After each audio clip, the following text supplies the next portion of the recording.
When the game gets rough and this life just seems so tough, Mek Wi Talk, my people, Mek Wi Talk. When this town becomes an ugly place, don't let it erase the smile from your face. Mek Wi Talk, people, Mek Wi Talk.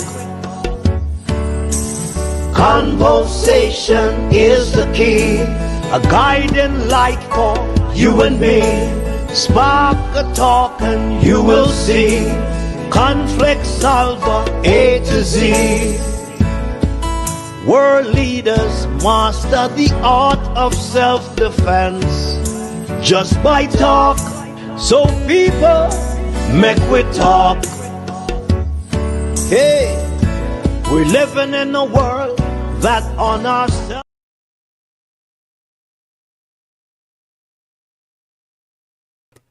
Good morning, good morning, good morning, good morning, good morning. We're going to play an interesting interview with Wilmot Perkins and former Prime Minister PJ Patterson.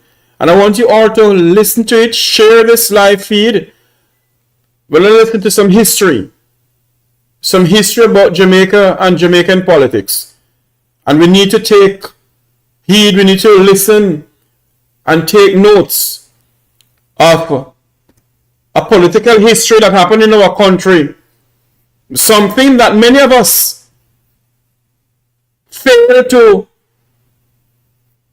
go back and do our research when it comes on to Jamaican politics, when it comes on to Jamaican history. And that is why sometimes when some people talk, I don't listen to them, I really don't listen to them. Because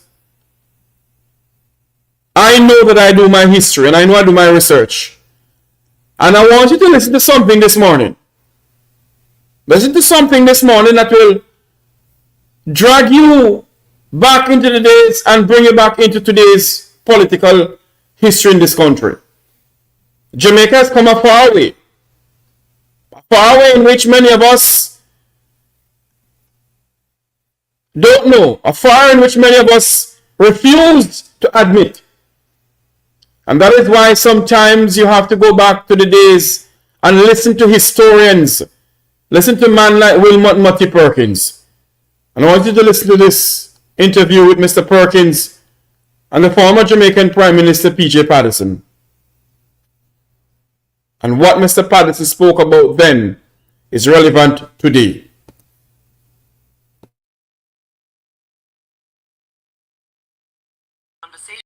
With Prime Minister PJ Patterson. Okay, thanks very much. Good afternoon, Prime Minister. Hello? I'm sorry. I'm so confused I forgot to press the button. Hello? Good afternoon to you all. Yes. Okay. I hope that isn't a sign of things to come. Hello? Hello. Good afternoon, Prime Minister. Good afternoon, Mr. Perkins. How are you? Very well, thank you. May I welcome you to Straight Talk and thank you. Take this opportunity of wishing you the best for 1995. The very same to you. Thank you very much, sir. Prime Minister, you've been involved in and prominent in the political life of this country now for 40 or more years. You were a strategist and organizer for the People's National Party as early as the 1950s. Minister, I came into the party as an organizer right after we lost the federal elections in 1957 and became involved in working towards the victory in 1959. And I've been involved in all campaigns since, even those where we have ended on the losing side. Yes, well, those haven't been all that many. Well, I hope there would have been none at all, but that's how the democratic wheel turns. Yes. Okay, you've been minister since you were minister in 1972, between 1972 and 1980, part of the time Deputy Prime Minister, minister again after 1989, and now Prime Minister.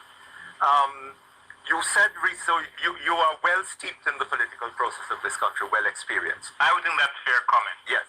You recently described this political process as a fight for scarce benefits and political spoils. which has contributed to a polarized society in which we operate as hostile tribes, which seem to be perpetually at war rather than working together to realize a common goal. That sounds... I did say that, but I think it's important to speak about the context in which that was put. Yes. It was at the opening of the values and attitudes.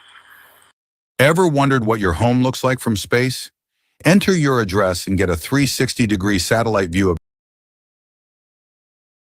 Conference in February of last year, and I was speaking about the changes in values, norms, and modes of behavior to which Professor Stone had written earlier. I then said the fight for scarce and political spoils has contributed to a polarized society, but I want to make it very clear that I was not saying that that is what politics is about. In fact, I have been at length to say time and time again that politicians have to be involved in leading the process of community building, and we should not confine ourselves simply to the distribution of benefits. Yes, Prime Minister, I wasn't... The point I'm making is that this is the description of the political process, not as it ought to be, but a description of it as it is. Too much of focus right now on the distribution of spoils. But it sounds to me, more importantly, Prime Minister, as if what you're describing is a political process that is corrupt. I would say that the political process is in need of reform and is capable of improvement, and we always have to be working together to see how we can achieve this. One of the deliberate decisions which I took on acceding to this office was that I was going to do everything in my power to reduce the level of polarization that had bedeviled the political process so far. And my strategy to move away from the path of confrontation into the path of consultation is not by accident, although it has been misunderstood by many people. But you're not answering my question, Prime Minister. My question is whether what you are describing is not a corrupt political process, a process that divides the country rather than unites it, a country in which the political parties are operating as hostile tribes at war, and in which they are fighting over the spoils of office, which is public resources. I would not describe the system as being corrupt. I would accept that the system is in urgent need of improvement, and we have to work to secure that. And we can put in a variety of fields, some of which I have already identified. Would you agree then, Prime Minister, that if politics has been perverted into a fight for scarce benefits and political spoils, that is corruption? I wouldn't say so. I would say that politics is about more than the distribution of spoils. Yes. I would say that unfortunately in our society, there has been a tendency to concentrate on this element without a sufficient appreciation that there are other things in which the political process must lead. I am not saying that the political system has been confined simply to the distribution of spoil. I have said it has been too dominant an element, and it ought to be removed altogether. But to the extent that it dominates is a dominant element, and to the extent that the political parties are behaving like hostile tribes, perpetually at war, that is distinctly undesirable, and we have to work together to eradicate that. Okay. One of your members, Mr. Sam Lawrence, speaking recently in the Public Accounts Committee, referred to something that fits in under this rubric. The tendency to award contracts to people who are not qualified for those contracts. He said that people are given roads to make who had only troopers, pretty trooper. They didn't have road layers, they didn't have rollers, they had no qualifications for the job. And that when the money had been spent, the public was no better off. Mr. Perkins, it might surprise you to know that not only do I agree entirely with those observations, yes, but I had taken positive action to correct it. That is why some months ago, I set up a group of senior people within the administrative structure and working with the contractor general to look at the whole system of the awards of contracts, because I am not satisfied with how it has been working. Perhaps I should point out something here.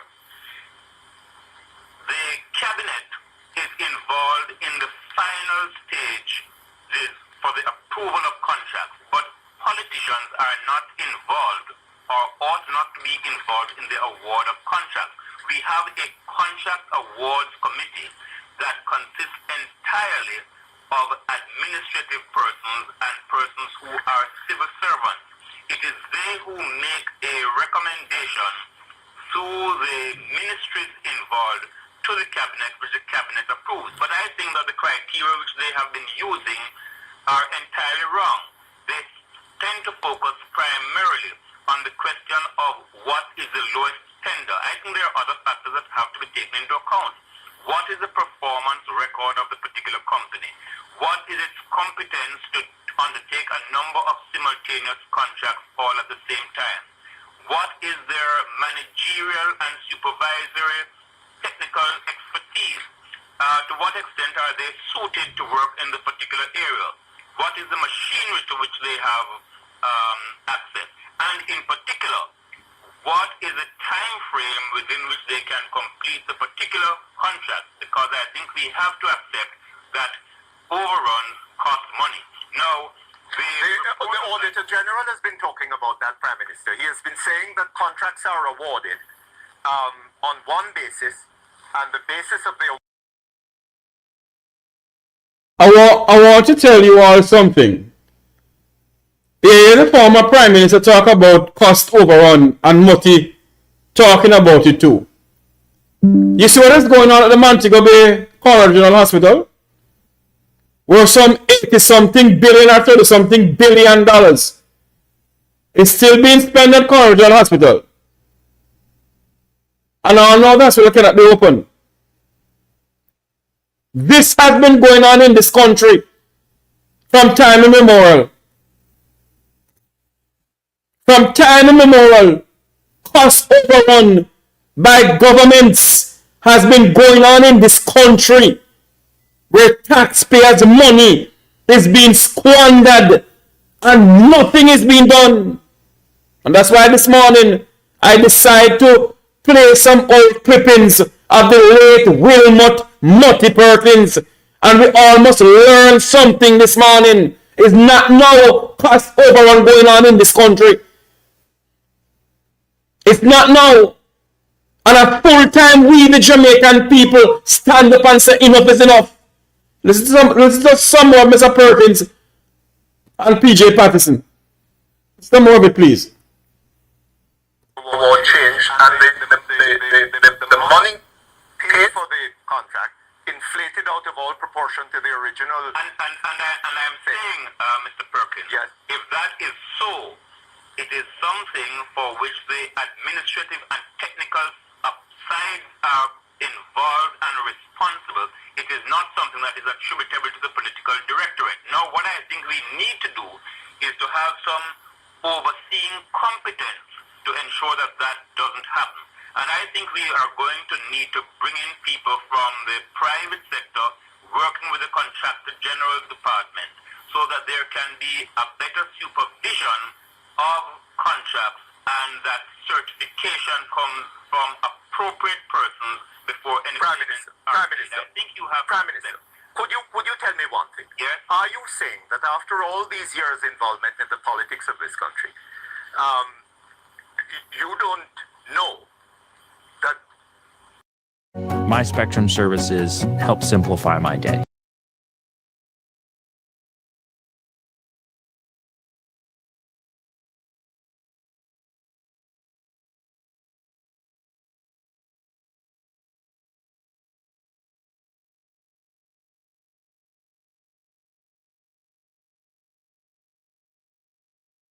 MPs in power, favors tend to go to PNP people, contracts tend to go to PNP people. People like Mr. Danai Williams, who is involved in a case accused of defrauding the government. Can we take the Mr. Danai Williams case as one in point? Yes. The cabinet approved of no contract to Mr. Danai Williams. But Mr. Williams gets a contract nonetheless. Just a minute. A contract was awarded to the Surrey Construction Company. Yes. That company, without any necessity to seek the approval of the ministry, Yes. did a subcontract with Mr. Danai Williams. Now, that is the sort of thing with which I think there needs to be greater control. In other words, there should be something that is written into the contract that says before any subcontract can be made, there ought to be the requisite approval sought and obtained from the executing agency. That is one of the areas in which we want to improve the efficiency in the contract system. Yes, sir, but you're talking about the future. I'm talking about the present and the past. You're talking about how things ought to work. I'm talking about how they do work.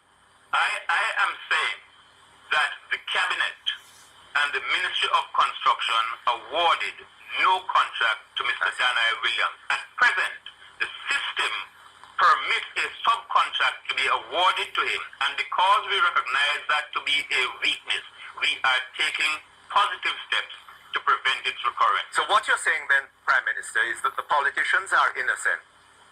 These things are happening merely because... I would say Why? without qualification or without any modification to that statement, we are accused of many things for which we are not directly responsible. Are you accused of anything for which you are responsible? I would say, Mr. Perkins, that there are many areas in which the political directorate needs to be more active, needs to be more vigilant. But one of the things that you have to understand is that we come from a background where traditionally the approach has been that the political directorate is responsible for policy and the administrative apparatus for the implementation of that policy. And I think we're going to have to revisit that as a matter of... Is that how things have worked over the last 40 years that you've been involved in politics in this country? That is the theory against which we work. There are several occasions where to get things done, members of the political directorate have to be involved in ensuring implementation, otherwise they simply don't occur. Let me give an example. Right now, I have on my desk a letter from the principal of CAST saying that in respect of a contract which is funded by the European Union for the building of hostels for students at CAST, there has been some delinquency on the part of the contractor. Let me say here that that contract was awarded after international competitive tendering, and that particular firm won the contract. The principal has written to me to say, however, that in a number of areas, the contractor is not performing satisfactorily. And he ends by saying he is requesting my assistance in getting some sense of urgency in the contractor's operations to see the project through to completion. Now, in the classic West... Okay. You heard what Mr. Patterson said about the contractor and the contractors?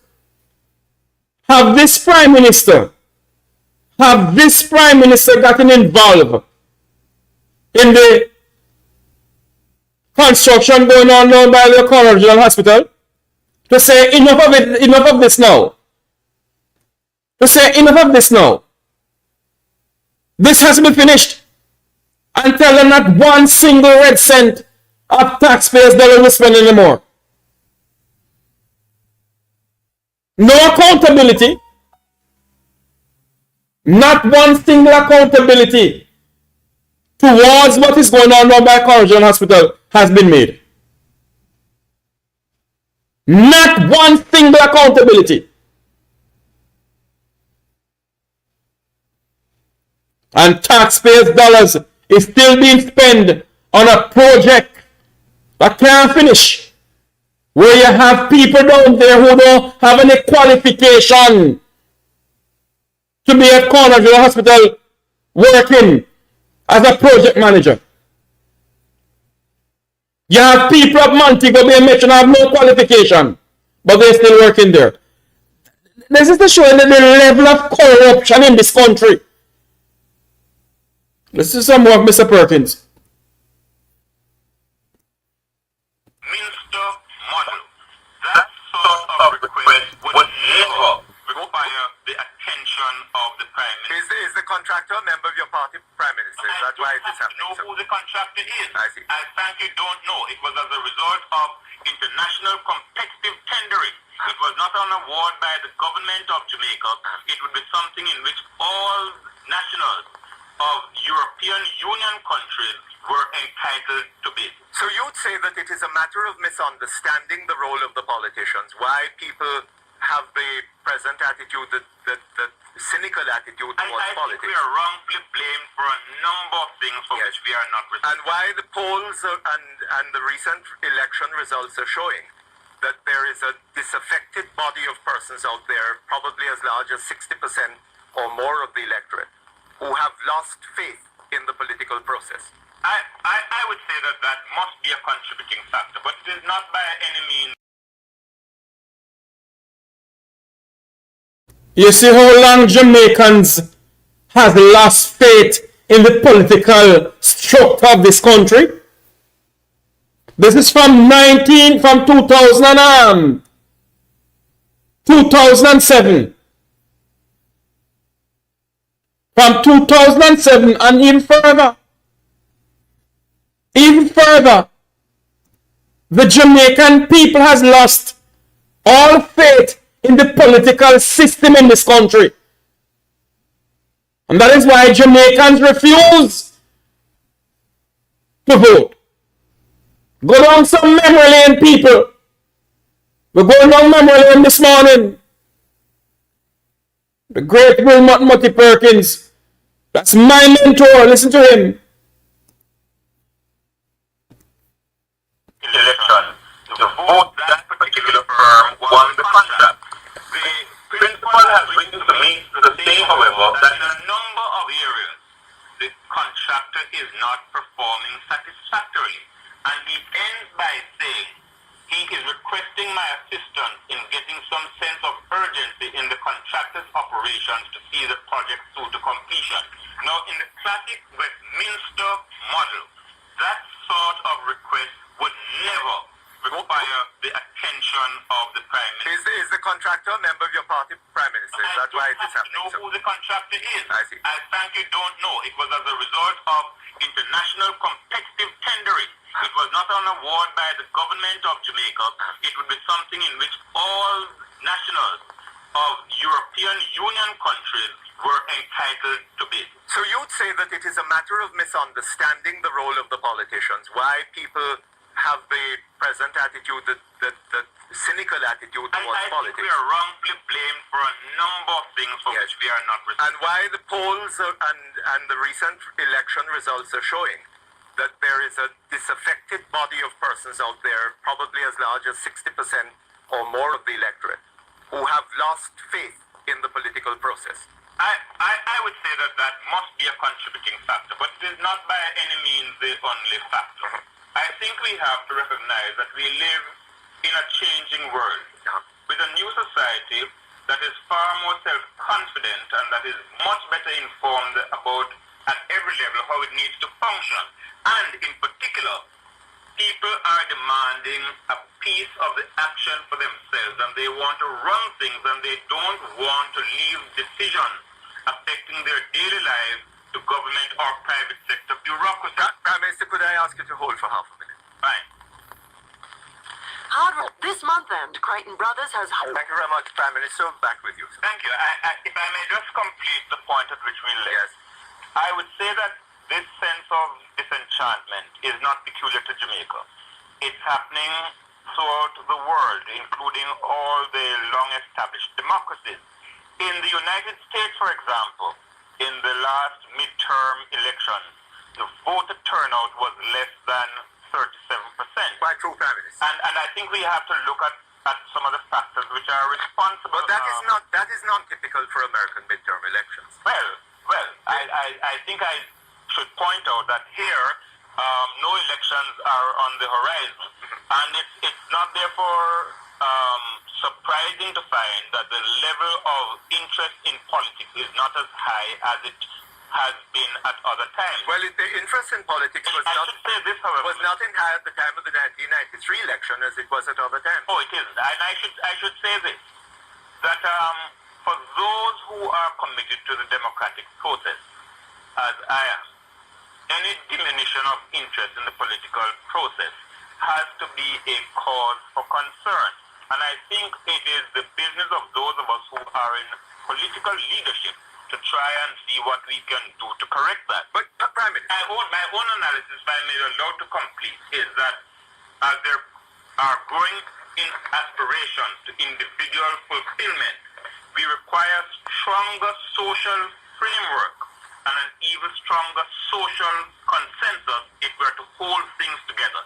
And this is why I feel that we now have to embark on a process of political renewal and political rejuvenation, not only of people, but also of ideas. Okay, Prime Minister, isn't it odd that all our politicians talk about commitment to the democratic process, and yet the reality of Jamaican political life is that our elections are as corrupt and getting more corrupt, it seems, every time? Let me speak at two levels, Mr. Perkins. Yes. Let me speak, first of all, personally, and let me speak as Prime Minister and leader of the People's National Party. Monday to come is the best day for work, and here's why.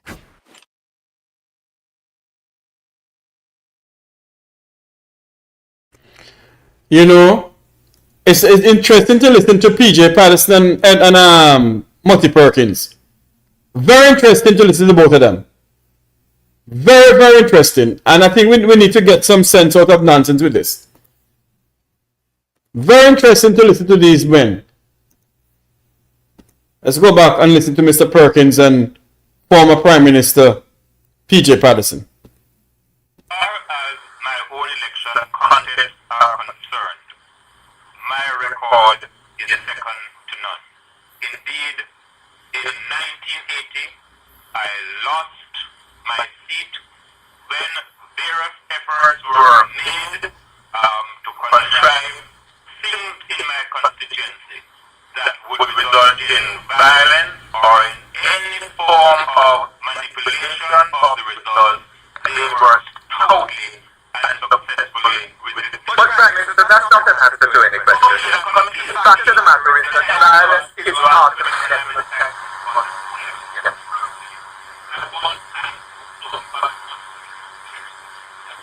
commitment of fair, free, and honest election cannot be called in question. Now let me turn to my responsibilities. But that cannot be true, Prime Minister. Merely on the basis of an experience in Westport. Hold on, sir. You are the Prime Minister of Jamaica. And if you have a commitment to free, fair, and honest election, must be allowed procedural second level. Okay, go ahead. I am not confining my remarks to Eastern Westmoreland. Okay. I am speaking firstly of my own practice, and then I now move to my responsibilities as leader.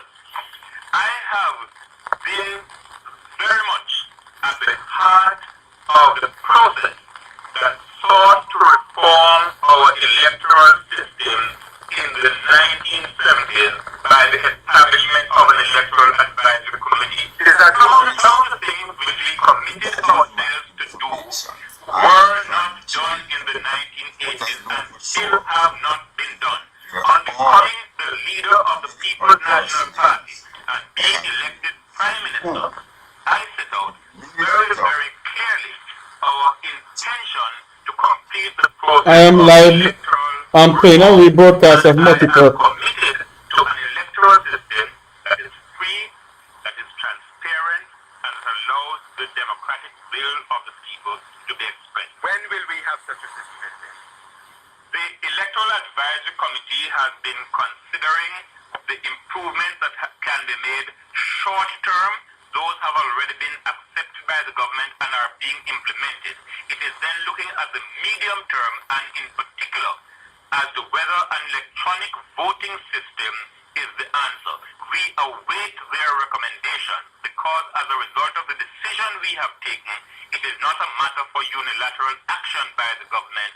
It It is a matter for the Electoral Advisory Committee, and I have said time and time again, whenever they make their recommendations, whatever those recommendations are, this government, as long as I preside over it, will implement those decisions speedily. You know, Prime Minister, a large part of our problem in this country is the hiatus that so often exists between what our politicians say and what happens or what they do. Nobody is more impatient than I am, Mr. Perkins, about the delays which are caused between the period of conceptualizing something and the period of implementation. No, sir, not the delays. We have got to do much better. It's not the delays, it's the contradiction. It's the, you know, we say one thing and then something else happens. It takes too long to implement it. And I think I don't want to say it's a soon-come mentality which prevails throughout the country. I want to say we need to have a greater sense of immediacy and urgency. Prime Minister, it seems a little odd to some of us that when you had the opportunity recently of appointing a president to the Court of Appeal, you chose someone directly out of this process of a fight for scarce benefits and political spoils carried on by hostile tribes. You chose somebody from who had actively participated in one of those in that hostility to make president of the Court of Appeal. Is this not politicizing the court? Well, I don't think so, Mr. Perkins. I know. We're going to break away from Mr. Perkins and the former Prime Minister to bring you something that is coming into our new center here. Let me get this up here to bring something to our new center. We're trying to hold on for me, please. This is Mek Wi Talk breaking news.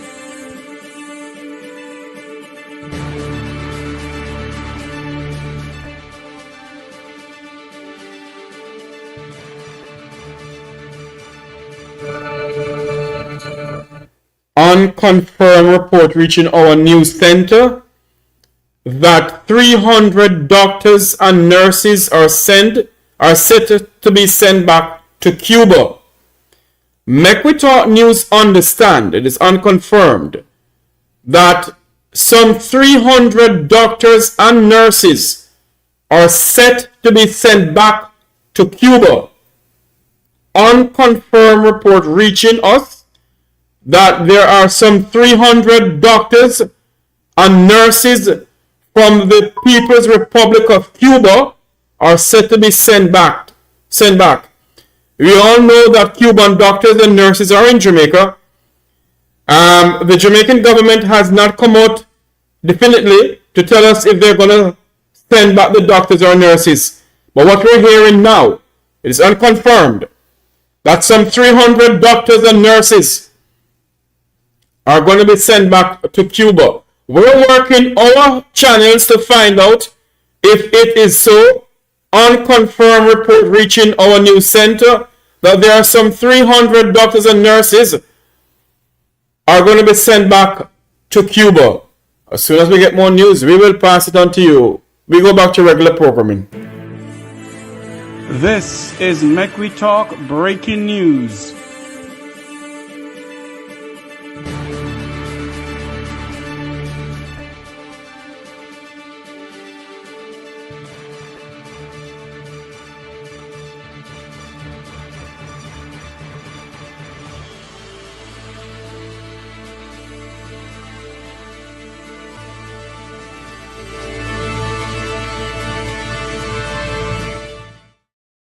I know you have very strong views on the matter, and so do I. And I just made two observations.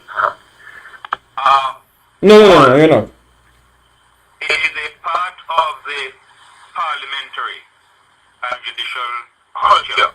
All right, hold on to me. The Congress I don't stick the mic to them, but hold on, Mr. McKen do something. Hold on. that people have been able to move Hold from on. political office to the highest judicial office. And there's precedent for that. So many Commonwealth countries that need not repeat here. Are we comparing it to the next?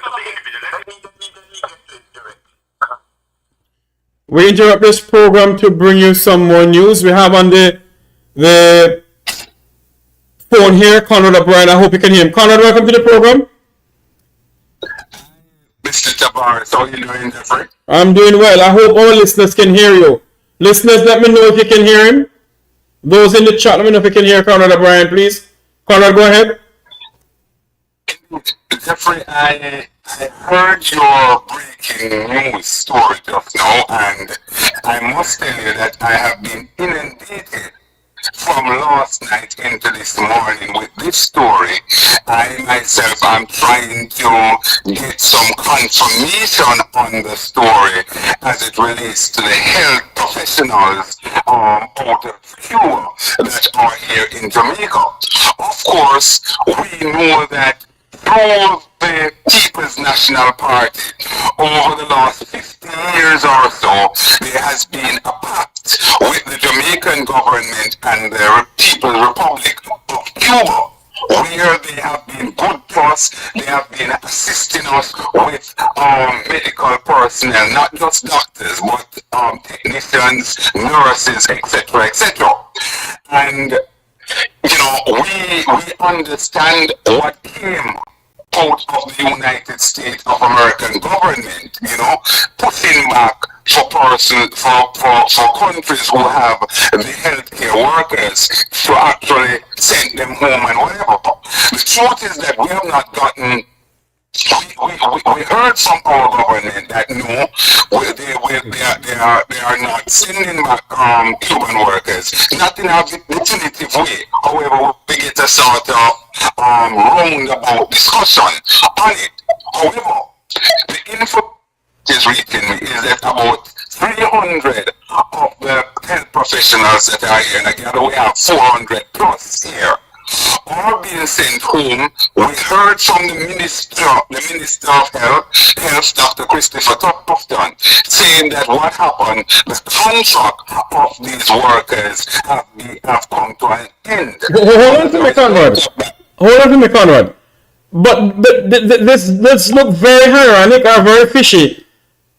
When all of this is going on, their contract is just coming to an end at this time. Something else sound good here. The question that a number of persons are asking, you know, how coincidental this is.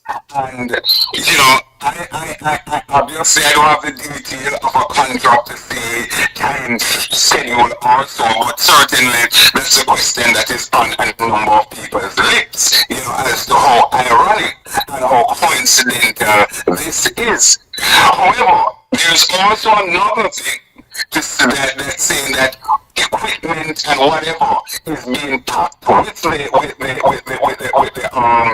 well, a lot of things is being packed with those who have been sent home. And if you have a situation where it's a contractual arrangement with those who are here now, so you would have the new set coming in, why would you be going in that very granular way? You know, so it makes a question as to what is really happening. As I said to date, I have not heard a very clear and unambiguous statement coming from the government of Dominica.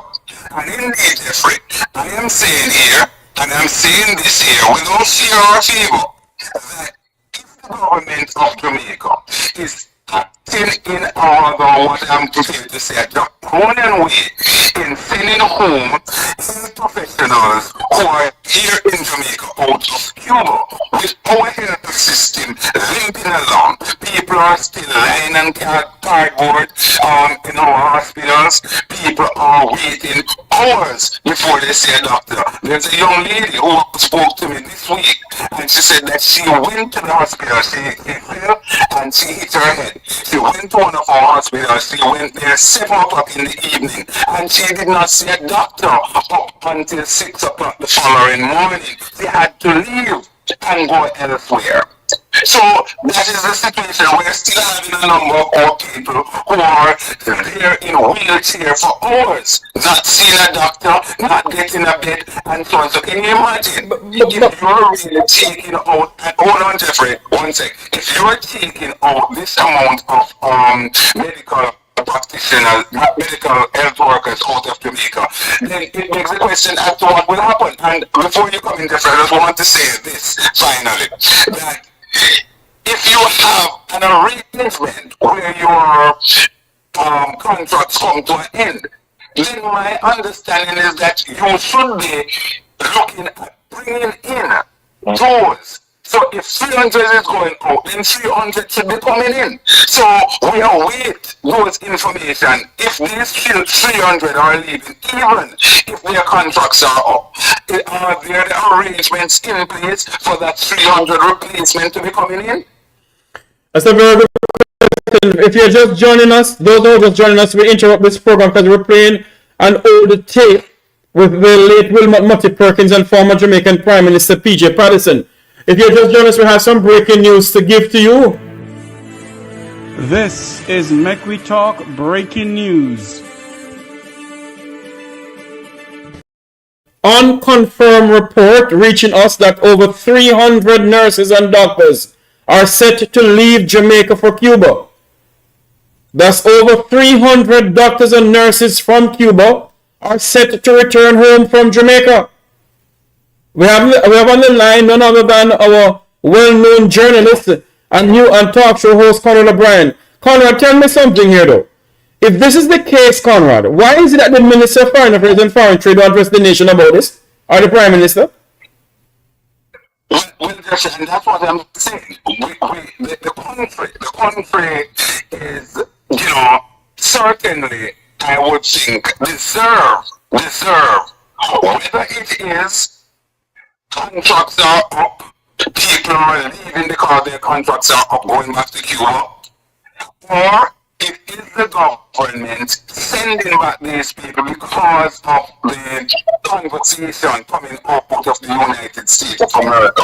Whatever it is, I believe at the minimum, at the very minimum, the country should be addressed in an official way on this, so we clear the air on it, because as I said before, Jeffrey, when you have such a low portion of health service delivery in Jamaica because of personnel, because of equipment, etc., then we need to know what is happening, because what it means, Jeffrey, is that if this is the situation where we're taking out 300 professionals out of the system, then if we think people are dying in our hospitals, then it's going to be even worse, because these healthcare workers are spread throughout the hospitals. I think they're at clinics, etc. So all I'm saying, and let us just back up here, Jeffrey, and saying that we are not. Certainly, I am not saying it, you are not saying it in your breaking story here. You said that it is unconfirmed, and this is what we are picking up that is happening. So we are not saying that, we're not here confirming to say that this has happened. What we can confirm is that the minister himself said that there are some persons have headed back to Cuba or going back to Cuba, and he said that it is as a result of their contract being ended. But we are broadening the discussion now to ask the question, if those who are going back contracts are genuinely end, have there been sufficiently let me ask you something though, Conrad. put in place to actually replace those who are leaving, because we have a deficit in our health sector. Let me ask you a question though, Conrad. You hear nothing from the opposition People's National Party and the opposition spokesperson on foreign affairs and foreign trade, cheerleader Angela Brown-Burke, or her deputy Christopher Henry, and people are asking on the platform here, how is it that we're saying this arrangement from the government? Let me tell you something. Many times we on this program have to carry news that mainstream is carrying. Many times we hear from the government. Go ahead, Conrad. So, Jeffrey, people must not be disingenuous. People must not be disingenuous and wicked. The point is that we are basically prefers the conversation by saying that is unconfirmed report coming to us, and from time to time we pick up unconfirmed report. And when we bring this report, it is for officialdom, i.e. the government, the ministry that is impacted by this, to come and to set the record straight. Come and set the record straight. The fact of the matter is that podcasts, YouTube channel like yours, Jeffrey, and so on, are certainly part of the media landscape. And as you correctly said, there are many times when the quote unquote social media outfit like yours, carry information that is later on in the day it is buttressed and backed up by mainstream media. So it is a blessing in disguise for the proliferation of channels like yours, Jeffrey. Mm-hmm. Don't want anybody to come and talk about that government carrying this. It is the government duty to come out now and to say, listen, this is the situation. The doctors or the medical professionals, their tenure has ended and they have been sent home. We want to know if the arrangement has been made for the replacement of those who have left or who are leaving, because there is no doubt. There is no doubt, this we can confirm, because the minister himself spoke to say that the workers are heading home, but their contracts are ended. So, once again, we are calling on the minister to explain to Jamaica, are there replacements in place for those who are now being sent back to Cuba, whether on their own volition or because of the government sending them back home. And you know something, Conrad? We're talking about the Cubans because we're unconfirmed report reaching us that some 300 Cubans are heading back home. And well, I'm hearing through the grapevine that a certain minister of government is not running back in the next election because the Prime Minister was given the marching order to kick him out. Are you hearing anything like that? Certain minister? Yes. A well-known minister. That he was given a marching order. Well, I have not, to be honest with you, I have not heard of that one, but what I can tell you is that, and this is not allegation. This is not allegation, but I must protect my source. The fact is that expletives were heralded in a meeting that was held by the General Secretary by operatives out of Northeast Manchester, because there's a level of disgruntlement that is taking place there. All right, we're also very much up on the curve that over there in Northwest Clarendon, there's a lot of issues taking place over there, because it is said that up to $35,000 allegations, or that up to $35,000 were paid to delegates to vote for one Warren Newby, and I gather that young Dunkley is livid. Because had it been a free and fair election, he would have come home and he would have been the standard bearer for the Jamaican Labour Party. No, the Dunkley family have a long history in that constituency, I think his grandfather was a councillor there and so on. So he had some amount of pedigree inside there. And I understand that she was actually summoned to a meeting with Newby and so on to basically try to heal the wound, and my information is that she decided that she would not go to the meeting. So all this information is coming to us.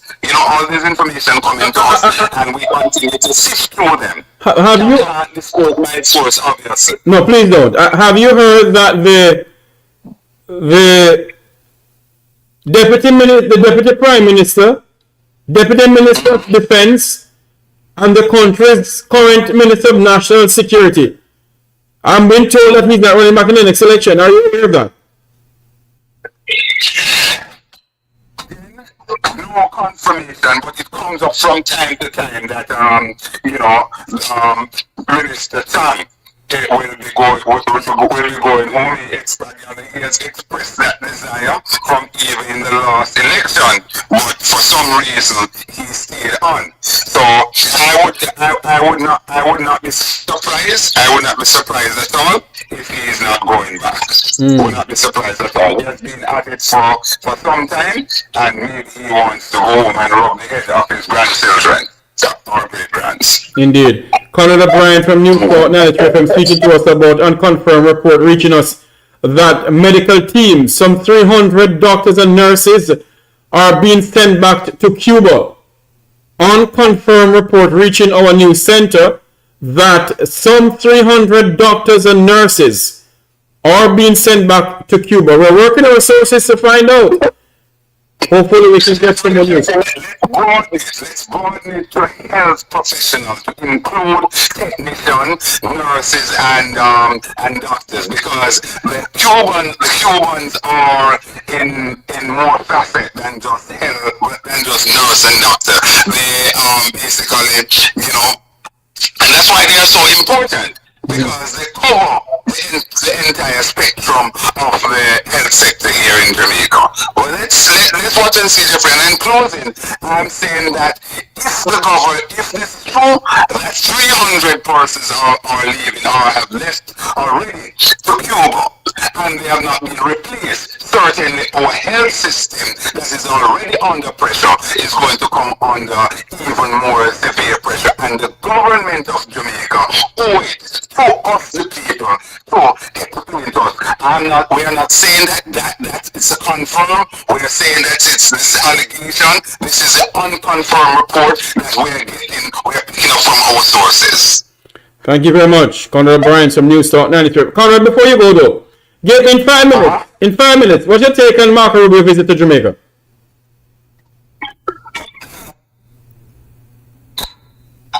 I've not gotten much out of Marco Rubio visit from Jamaica. I believe that the rare earth elements that we have here in Jamaica is part of the visit from Mr. Rubio to Jamaica.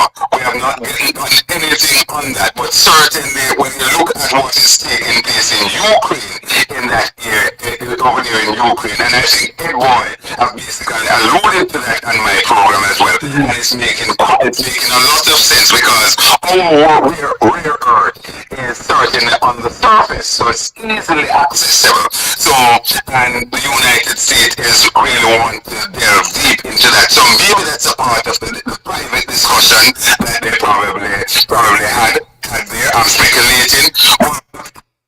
What was shown to us on the surface, I believe that it's a part of trying to shore up the homeless administration. We heard about the lifting of the travel advice and so on. We have also heard from Mr. Rubio saying that, listen, Jamaica is not directly in line with those countries that basically have they have problem with the Cuban workers. But that's what we're getting on the surface. But underneath, we're hearing other things. We're hearing about a renegotiation of the Cuban arrangement. If this is something that is in place for over 50 years, serve us well, working, why would you be having a consideration of renegotiation? There's a rule that said, if it's ain't broken, why fix it? So, all in all, I don't see a lot coming out of the visit of Mr. Rubio. He talked about some night gogglers and so on, that they will be helping. Those are things that use for more of a war kind of situation. He has not addressed the whole business of the guns coming into Jamaica in a big way. We have not heard him talk about, for example, the United States of America helping Jamaica with outfitting our police officers with body cameras, which that would make a lot of sense, rather than talking about these gogglers and so on. Really and truly, I don't see a lot coming out of this, rather than trying to send a message to somewhat help to shore up the to hold this government for a third term because they recognize that the government is under severe pressure, and of course, this the Republican Party is the sister party to the Jamaican Labour Party, and especially under Trump leadership, it seems as if the similar scenario would come to wholeness, and Trump is definitely involved. So the whole administration is kind of on the same wavelength, you know, talking, giving a lot of half-truths, spreading propaganda, and so on. So all in all, really and truly, not much to write about at all. Colonel Brian from News Talk 93 FM. Thanks for calling in, my friend. Thank you. We're going to go back to normal programming where we were listening to video clipping by former Prime Minister of Jamaica, Percival James Noel Patterson, and the late Wilmot Perkins. Let's go back to that video clipping here.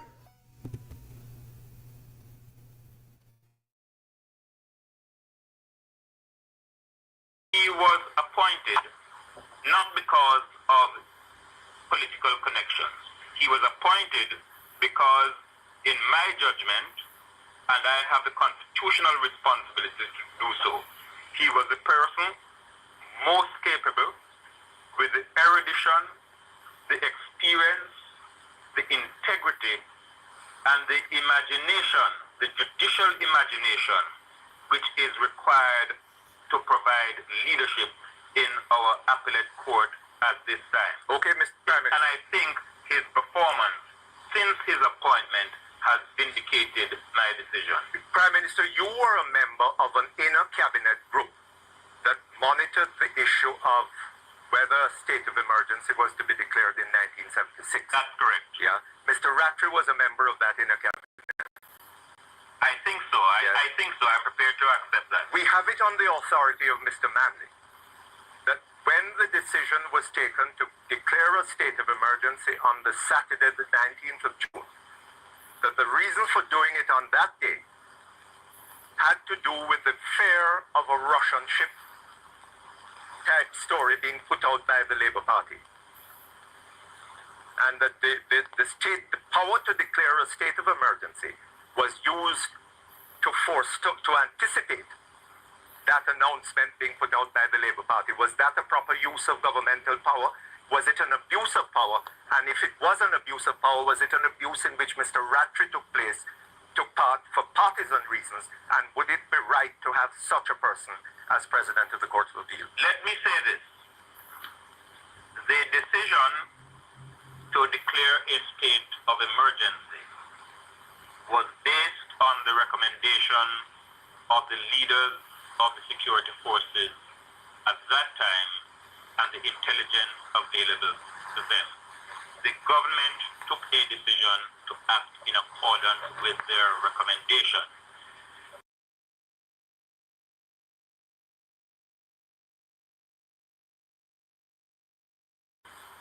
The discussions by the Cabinet Subcommittee were related to the exact timing.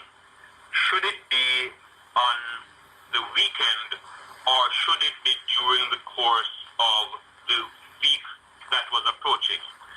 On the basis of discussions with the leaders of the security forces, a recommendation was made and a decision was taken that it ought to be declared on the Saturday, and the declaration was made accordingly. So if Mr. Manley said what I said he said, he's lying. I am telling you my recollection of what transpired and the circumstances in which the decision came to be made. And you are saying that if Mr. Manley said that what I said he said, he's not speaking the truth. I am saying that my recollection of what transpired is the best of my memory and is an accurate recollection. Okay, so may I ask you to hold for him? Thank you very much. We're back here with you, Prime Minister. Hello? Yes, I'm with you. Shortly before Mr. Rattray was made President of the Court of Appeal, he signed an order for for a man to be extradited from Jamaica, a man named Morrison. The man came originally, I believe, from Tivoli Gardens. There was some confusion about whether the order ought to have been signed at that time, since the man had an appeal pending to the Privy Council. Yes, can I just deal with that aspect of it? Yes. Before you proceed further? The situation was that an extradition order had been made for Mr. Richard Morrison, generally known as Storyteller. He had applied to the full court for a writ of habeas corpus. That writ had been dismissed. At that time, there was no right of appeal to the Court of Appeal on a refusal of a writ. We have now taken steps to correct that. A document was filed by Mr. Morrison through his lawyers asking for leave to appeal. That document was misfiled, and the deputy director of the DPP certified to Mr. Rattray that no appeal was pending and that therefore there was no reason to stand in the way of signing the extradition order. Mr. Rattray proceeded to sign it accordingly. Mr. Rattray, in a statement to the House, which he gave immediately thereafter, frankly and rather generously admitted that had he known that any appeal had been filed, no matter how whimsical or flimsy, he would not have signed the extradition order. I say generously because since then the Privy Council, in a case known as the Crown against Walker, made it very clear that had the matter gone to them, they would not have entertained the appeal, since they regard themselves as a court to hear appeals from the Court of Appeal and not a court of first instance. But that, you may say, is a technical matter. Having regard to the circumstances in which the extradition order had been signed, the government of Jamaica felt they had an obligation to take all appropriate steps to ensure his release and his return to Jamaica. And we thereafter engaged the law firm of Holland and Knight in Miami to institute proceedings on our behalf to secure Mr. Morrison's return to Jamaica. And those proceedings were unsuccessful. Know that to fight those proceedings, it cost us some $5 million, which had to be paid out of the public purse. Yes. Unfortunately, the petition was dismissed and was not successful. All right, sir. I think you want to move on to another. I want to move on to another aspect of the matter. Yes. It is my understanding that this man has not been tried in the United States and within the jurisdiction in the United States in relation to the crimes for which he was extradited. That is my understanding also, Mr. Okay. He has been tried somewhere else for another set of offenses. That is correct. And my understanding further is, when it came time to take things to the next level, I knew that I had to make a website, and Wix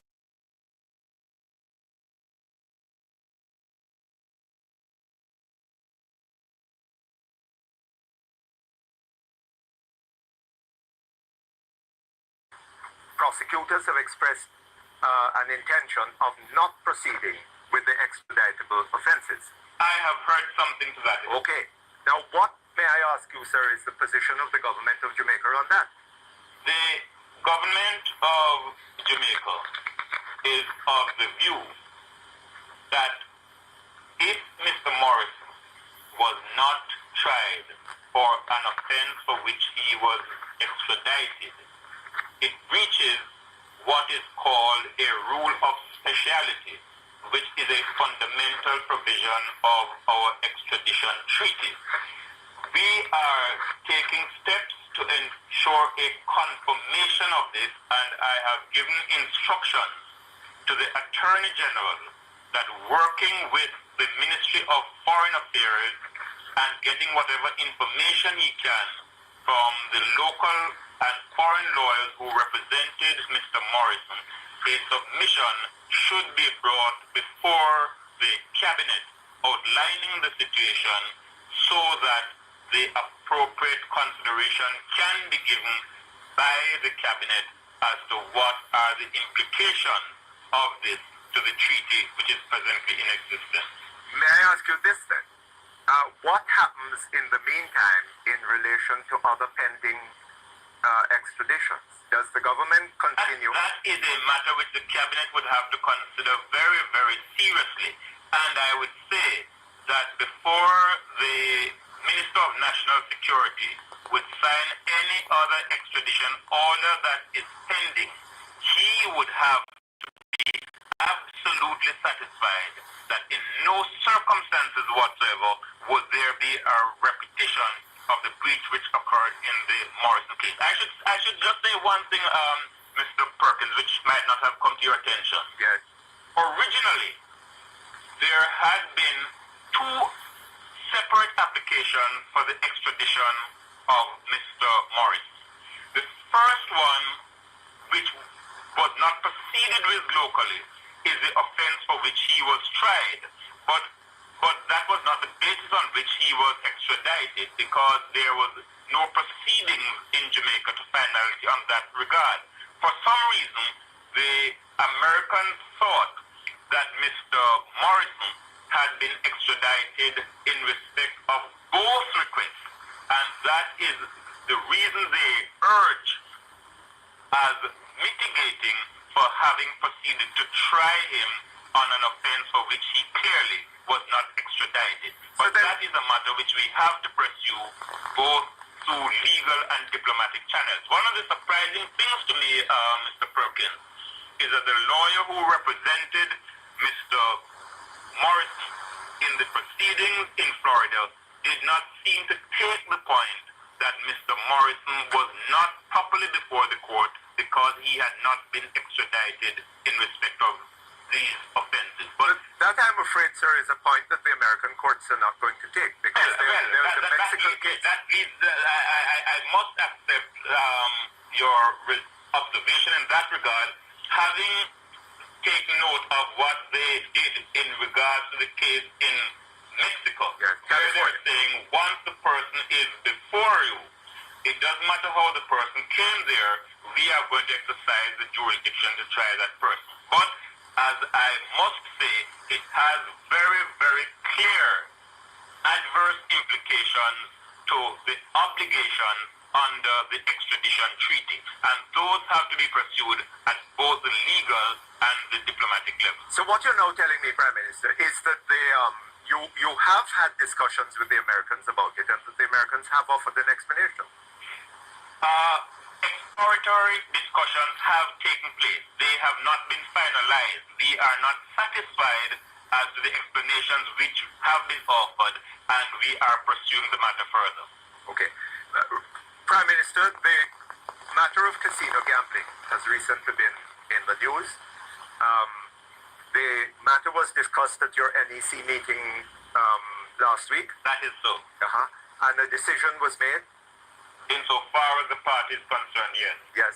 And I take it that that means that, the persons who were pursuing this matter, they have indicated that they have no intention of going further with it. So. Well, I think different ones of them have responded differently, but that's a matter for them. Okay. May I ask you this? There has been no debate on this matter in Parliament. Nobody has brought it to Parliament. There was a... But somebody brought it to the NEC. Yes, and anybody's free to bring it to Parliament. The government doesn't intend to bring it to Parliament because we find no reason for the position to be reviewed. But if the opposition wants to bring it to Parliament, they certainly are most welcome to do so. The government is satisfied with the decision on the matter taken by the NEC. The government's position, separate and apart from the decision of the NEC, was not in favor of casino gambling. This has been stated by... So let's say you have to read an incredibly long email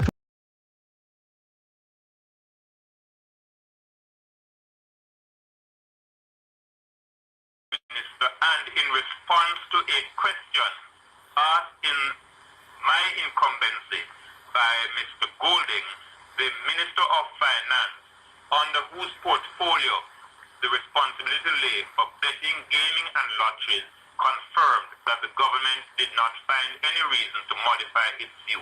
If what's the difference? wants to have the matter ventilated, they only have to bring a resolution to Parliament, and we will afford them the necessary time. What is the difference in principle between casino gambling and the forms of gambling of which the government clearly is in favor?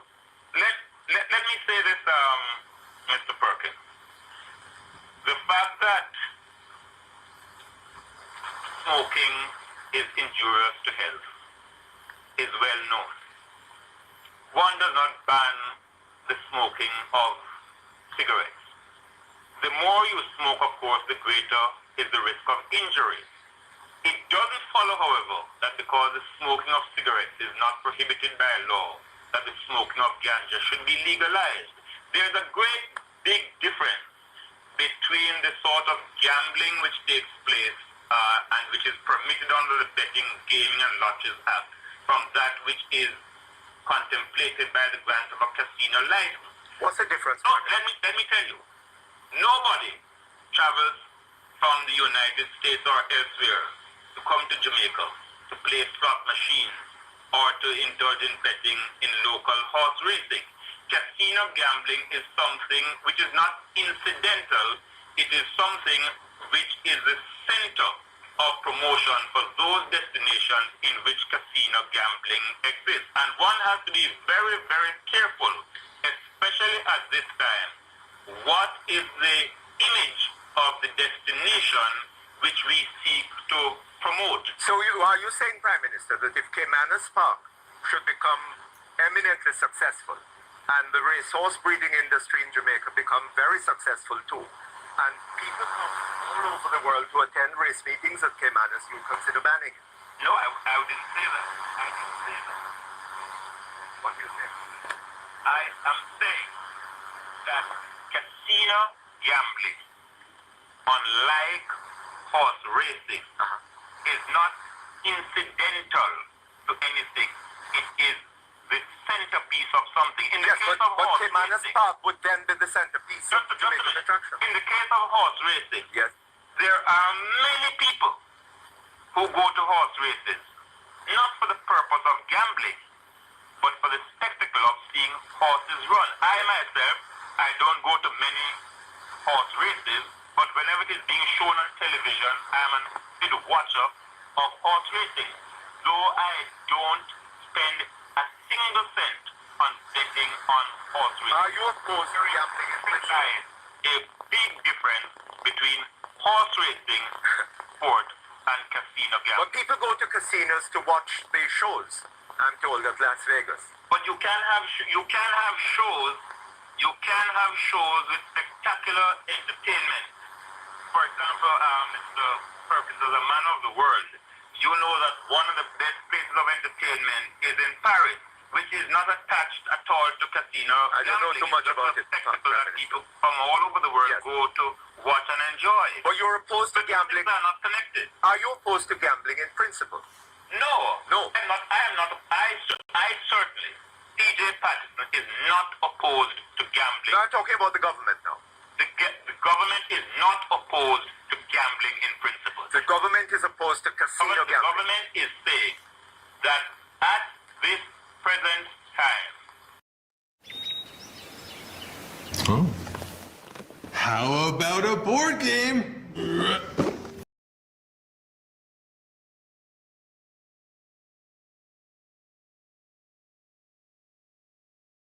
not a priority.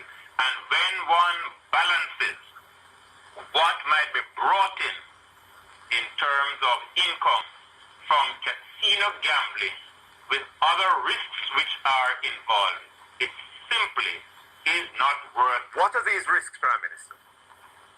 We are concerned about the levels of crime that are associated. We are very concerned in Jamaica at this present time about the question of money laundering. We are concerned about the social side effects of casino gambling, and we have to remind ourselves that money is not everything. The social side effects of We casino. have also to be concerned, and in the particular case of tourism, what is our image? What is the sort of destination which we are seeking to promote? In the marketplace at the present time, there are certain wrong perceptions and some element of distortion as to the incidence of crime and violence perpetrated against our visitors. We don't want to do anything to promote any activity that might further add to these mistakes. What's the level of crime and violence in Monaco? And we don't want to make casino gambling the centerpiece of our strategy for the expansion of tourism or for attracting investments into Jamaica this time. Could I ask you this, Prime Minister? The social side effects of the lotto and the scratch and win which went before it, you're not concerned about those? We don't see that those are of the same magnitude as casino gambling. But they're addressed, those are addressed to the poorest people in Jamaica. Well, I don't know that the poorest people in Jamaica are engaged in the lotto, and I would imagine that the amount of money that is involved is, even for them, minuscule. I should also point out, Mr. Perkins, that this is one occasion when there seems to be some support from public opinion, because a poll was done by Don Anderson in July of 19. He had the qualifications for the job. That's correct. Do you think that the appointment of a president of a court of appeal, a chief justice, any such appointment should be a matter of one man thinking? Any one man should be able to do this? Let me say this. Let us draw an analogy on which so many people like to rely. In the United States, it is not only the Chief Justice, but all members of the court, the Supreme Court, who are nominated by the President. But that's a different thing. Just 1 minute. It is my view that in the process of constitutional reform, the right to nominate the Chief Justice and the President should continue to rest in the Chief Executive, whether it be the Prime Minister or an Executive President were we to go that route. But that there ought to be some process of parliamentary hearing and parliamentary confirmation. And frankly, I was very disappointed that we did not have access to such a procedure in the case of Mr. Ratchey, because had it existed, he would more than have vindicated himself. But don't you think you might have nonetheless put the matter before Parliament, even although you had no obligation to do so? I didn't think that there was any necessity for it. Certainly, had we put the matter before Parliament, there would have been no doubt what the results would have been. Okay, you on the subject of constitutional reform, Prime Minister, you clearly are thinking in terms of a separation of powers. A president and a separately elected. I have always favored that as the most desirable option, Mr. Perkins. As I have said before, in the nature of our Constitution, you cannot undertake fundamental reforms unless you are capable of getting the support of 2/3 of the membership of both houses, which includes the Senate. And for that reason, and that reason only, there has been a recognition by me that you can't force a situation where certainly the leader of the opposition has indicated he is not prepared to go along a certain course unless you are prepared to go the ultimate step of placing the matter before the people by way of a referendum. Would you not go that far, Prime Minister? Why? I am prepared to think of that, Mr. Perkins. I would not rule that out, but I feel that on the matter of constitutional reform, or as that it can be a subject of national unity rather than national division, that is the preferable course. Yes. You spoke recently about cabinet leaks, Prime Minister, and you warned your ministers publicly in relation to this. It struck many of us as rather odd. Ever wondered what your home looks like from space? I don't know why it should, Mr. Perkins. As I said said to a news briefing, it has been my practice whenever there are new members of a cabinet in place to remind all members that they have taken an oath by which we are all bound, and that a failure to obey that oath has serious consequences at two levels. First of all, the moment I have reason to believe that there has been a violation of the oath, I'll remove that person from the cabinet immediately. And secondly, it also has legal consequences because it could be the subject of police action. Have you had any cause to be concerned about this recently? I have had no evidence of leaks from the cabinet. I felt I had an obligation to advise not only cabinet ministers, but also ministers of state and parliamentary councils of the obligations of the oath which they all had to take. But could you explain why you felt it necessary to do this publicly? I didn't do it publicly. I did not do it publicly. I did it at a meeting of the Council of Ministers. At a press briefing I had, someone asked me whether in fact I had given such a warning, and I said yes, and I explained the reasons why I did. Okay, Prime Minister, many people have a sense that institutions are decaying all around us. The schools, the hospitals, the roads, the security system, you name it. It is in decay. The Jamaica government railway, which used once to be a functioning institution, is virtually no more. Do you have a sense of this, of things falling apart? Well, let me say this. On the social side, both in relation to our educational sector and our health sector, serious reforms are well underway, including institutional reform and the provision of the necessary physical facilities. You mentioned, Mr. Perkins, the police. And let me begin by saying, openly, the level of violence in our society is much too high, and we must work to reduce it. But did politics contribute? There is one area in which this government has shown the courage and the willingness to undertake fundamental reform.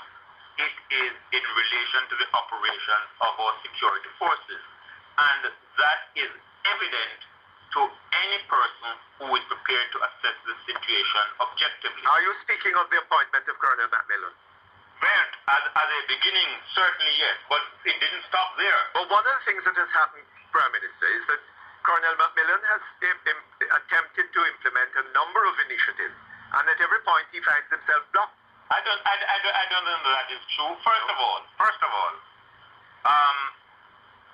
the law has been amended to make it clear that the responsibility for operational command of the police force rests with Colonel Macmillan, and about that there can be no cause whatsoever of complaint.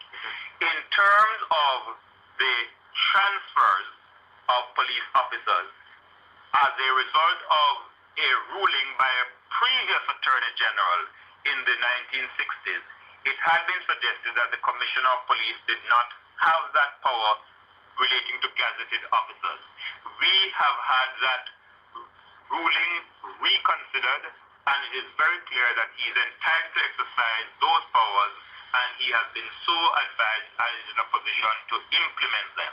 Now, in terms of appointments to the police force, that is vested in the Police Services Commission, and it is a heavily entrenched section of the Constitution. In respect of the demotion or the firing of police officers, that is also a question of law and of the Constitution. And what the courts say is that if somebody is dismissed without proper cause, there is a breach of natural justice for which legal redress can be obtained. Now, we can't change that, and we wouldn't want to change that. The police commissioner is free and unfettered to exercise his responsibilities and discharge his duties in accordance with our laws and our constitution. And I, as Prime Minister, and his minister have given him every possible support in the execution of it. Okay, further to the question I asked you about the decay of social amenities and institutions and utilities. The question of poverty, one has a sense of the country descending in deeper and deeper into poverty. Your minister, Portia Simpson, spoke recently about the growth of poverty and hopelessness in throughout the country. Is this your perception, that the people have a sense of becoming poorer and poorer? The country is... Let me answer you in two parts. Since you're new to H&R Block, we'll go.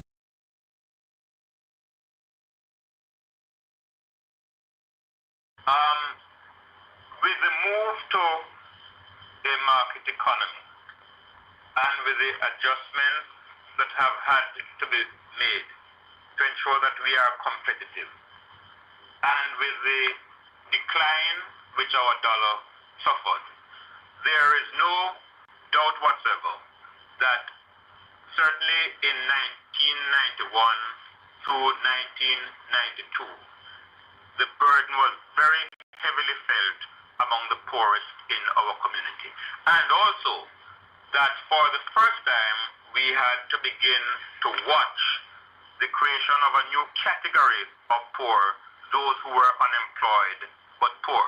We feel, first of all, with the stability that has now been introduced into the economy, that trend should cease. And in fact, there's objective evidence that it has ceased. The last survey of living conditions establishes by figures that the disparity has ceased to grow wider, and indeed we're having a narrowing of the band. But in addition to that, we have to pursue programs that not only seek to cushion those who are presently at the poverty level, but also that seek to eradicate poverty by programs of training, by programs of human resource development, and by access to the sort of seed capital and the provision of amenities in particularly deprived communities that give these people a chance in life. Prime Minister, but that was one of the things on which the cabinet retreat devoted a great deal of attention. That is one of the factors that was very much at the center of my mind in the restructuring of the government. And during the course of the next budget presentation, you are going to see some of the practical ways in which we make the onslaught against poverty, which I think we must win.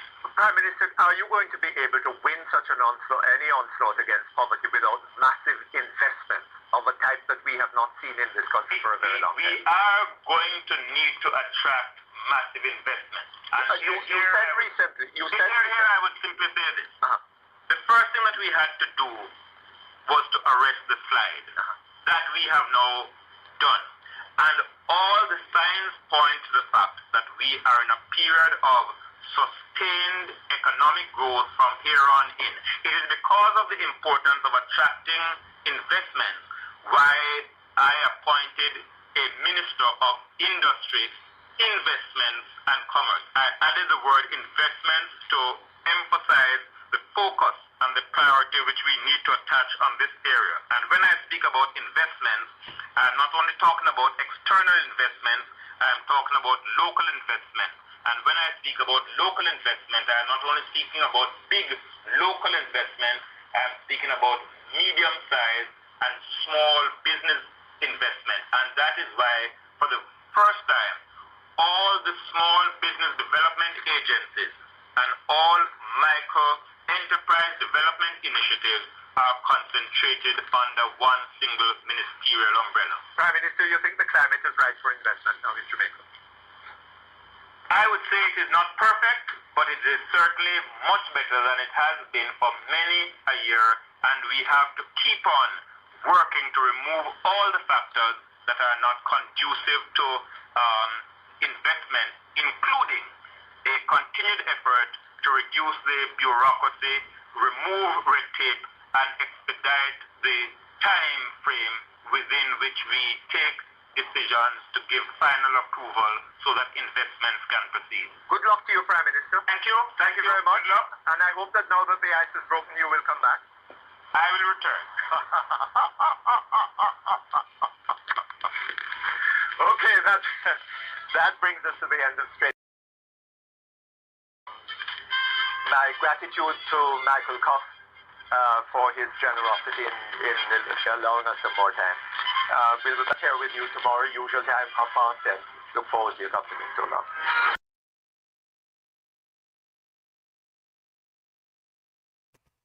That iconic laugh from the late Wilmot Perkins in an interview with former Prime Minister PJ Patterson. And when PJ said to him, "I shall return," Mutty know why he laughed. Because in the 1990s, PJ Patterson told the Jamaican people, "I shall return," and he did. An iconic laugh that we can never forget. A man who continued, well, in his days, continued to interview and speak out for the Jamaican people. I want to say thank you all very much for coming on, for watching an old tape that I had of the late Wilmot Perkins and PJ Patterson that he did an interview. We're going to continue doing some of these old tapes for us to remember that Jamaica did not get to where Jamaica is. But Jamaica get to where Jamaica is now because many of us do not do our research and our history. Perkins believed that he could have jammed PJ Patterson in a background, but he didn't. Hold on for me. Let me see something here. The city of Cuban Caribbean, usually tranquil island. I think that one has to distinguish two clear things. Firstly, the city of Kingston, like many cities with problems of unemployment and poverty, has always had a tendency to violence of the kind that you would find certainly in many North American cities, set and off balance and that sort of thing. And definitely, therefore, a political element has crept into the situation. Well, why would the opposition party, I presume you're referring to the opposition party, there are only two parties running. Yes. And why would they go to tactics of that nature? Don't you think it would harm them more than do them any good? Well, I think that the whole thing, you see, has been, I think, rather cleverly managed, in that our political tradition has always involved, again, a very marginal element of violence, although it used to be in the old days just fist fights and the occasional brick and things of that sort. And recently what has happened, as I say, is to introduce into this tendency a certain element that I think is borrowed from the underworld. And I think this has been done by certain elements quite deliberately to cause a certain panic in the society, to give the impression that the government's not really in control. And of course, sometimes, as happens when the violence starts on one side, you get reaction from the other side. So in the end, you get a confused situation in which the average citizen may think, well, it just seems to be both of them at each other. Mm-hmm.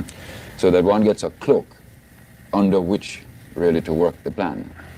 In driving around Kingston, we noticed a lot of signs saying Castro go home or CIA go home. There seems to be a Cuban-American involvement in this. Now, how much influence do these countries have on this political scene at this time? They don't. Neither country has any general influence in the Jamaican political scene. What has happened is that because the Jamaican government has had a policy of friendly relations with Cuba, very like the Canadian government. Another day, another hard.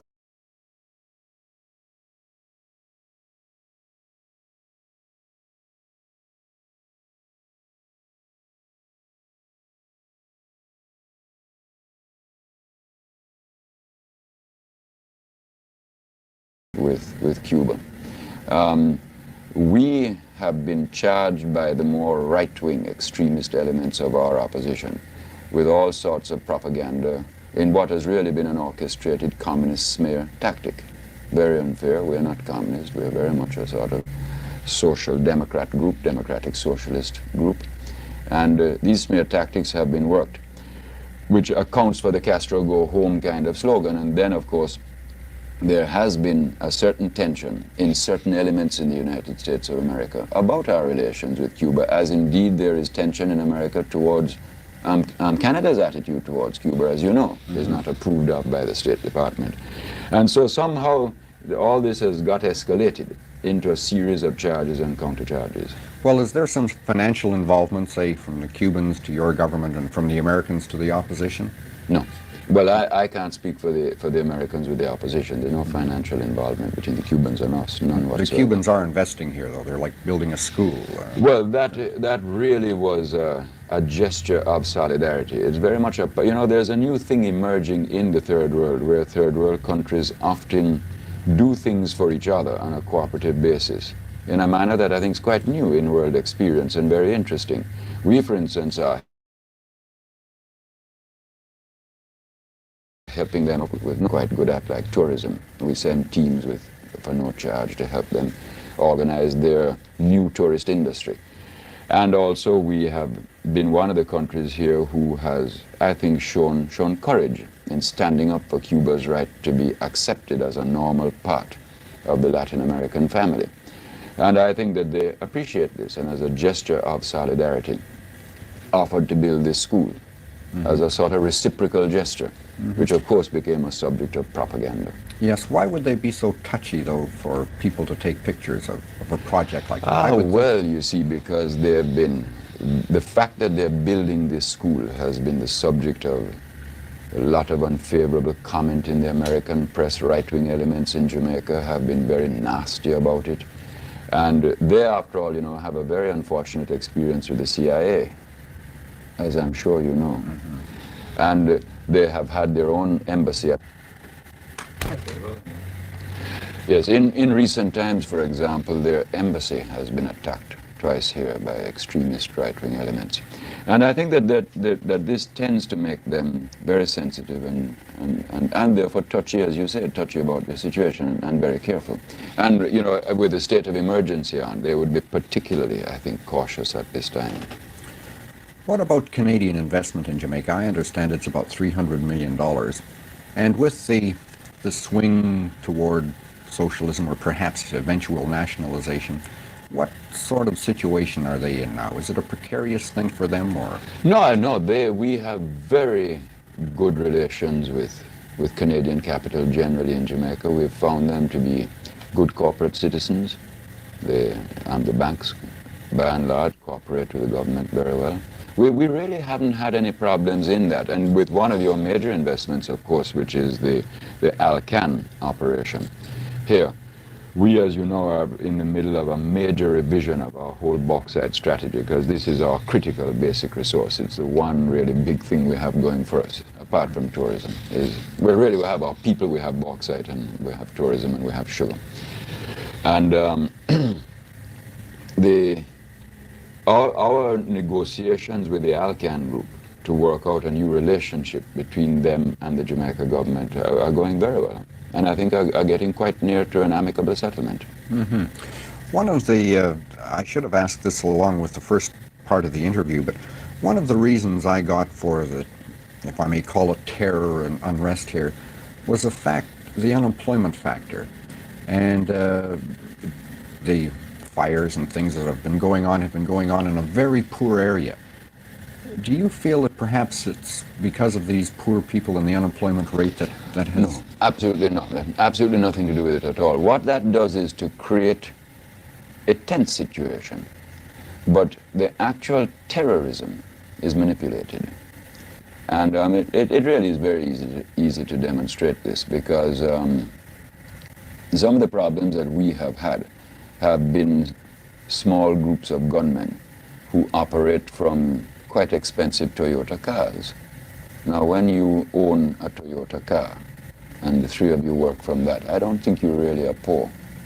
But what the poverty does, as I say, is to create an atmosphere that can be exploited and manipulated by anybody who is ruthless.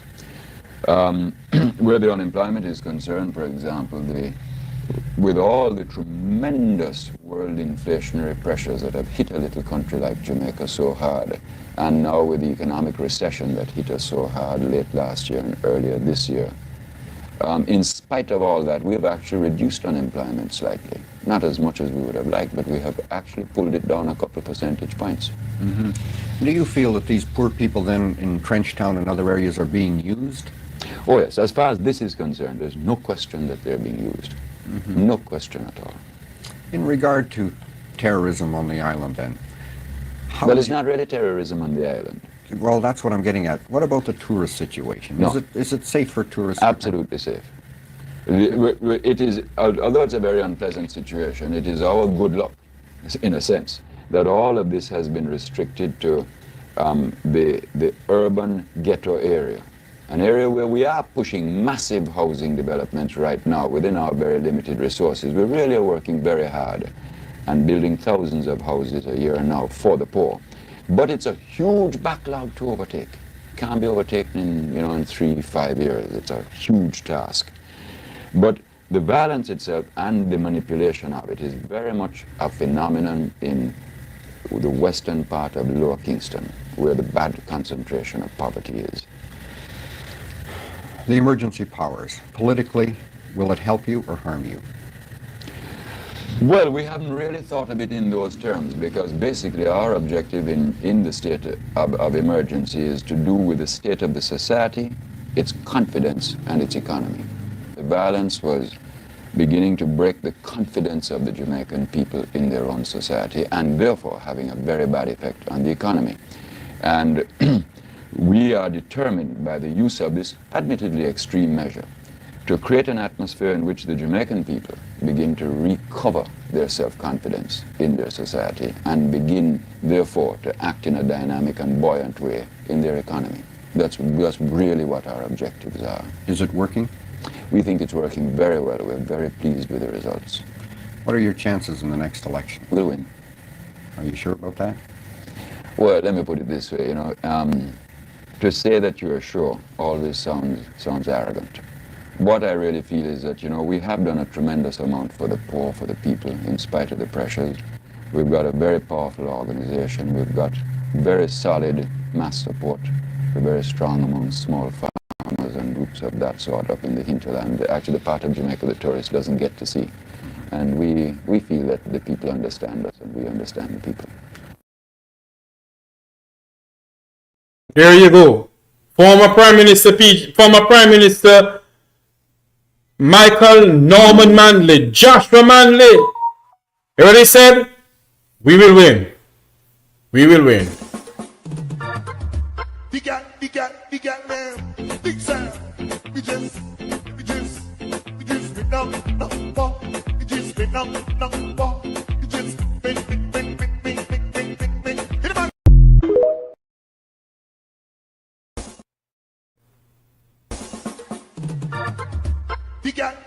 We got man, big sound. We just been up, we just been up, we just been. Hit him up. Ball out! Whoa, yo. We need help, Jesus. Jamaica need help. Shift the parliament. Shift the election. Shift everything. Remove them out there. Take out the cockroach. Take out the thief. Take out the criminal them. Take out the thief them. Take out the murderer them. Take out the gang leader them. Out of parliament. Take them out. Jamaica, you ready? Esportland, esports. Jamaica.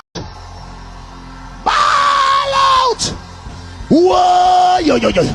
We need help, Jesus. Jamaica need help. Shift the parliament. Shift the election. Shift everything. Remove them out there. Take out the cockroach. Take out the thief. Take out the criminal them. Take out the thief them. Take out the murderer them. Take out the gang leader them. Out of parliament. Take them out from Portland. Take them out. I hear Portland. Me I go to Portland. Why me I travel to Portland? Take out somebody, man or woman. The Prime Minister just needs to fly the gate. Call it Andrew, call it, and Iman will sound the trumpet. Some politicians will come down now. Andrew, you come down now. That will pass. Come down now. Hey, I don't want to like wow. A full time now we go era talk about. National talk.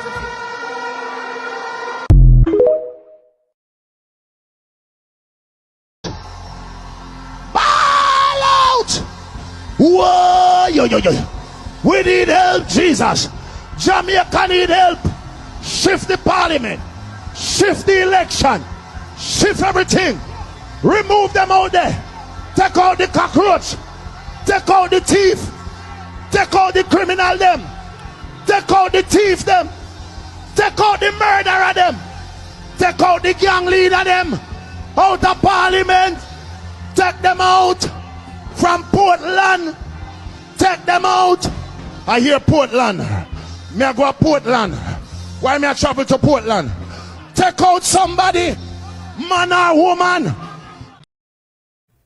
The Prime Minister just needs to fly the gate. Call it Andrew, call it, and Iman will sound the trumpet. Gold's money was not lost. It was stolen. Plain as daylight. Ball out! Whoa, yo. We need help, Jesus. Jamaica need help. Shift the parliament. Shift the election. Shift everything. Remove them out there. Take out the cockroach. Take out the thief. Take out the criminal them. Take out the thief them. Take out the murderer them. Take out the gang leader them. Out of parliament. Take them out from Portland. Take them out. I hear Portland. Me I go to Portland. Why me I travel to Portland? Take out somebody, man or woman. The Prime Minister just needs to fly the gate. Call it Andrew, call it, and Iman will sound the trumpet.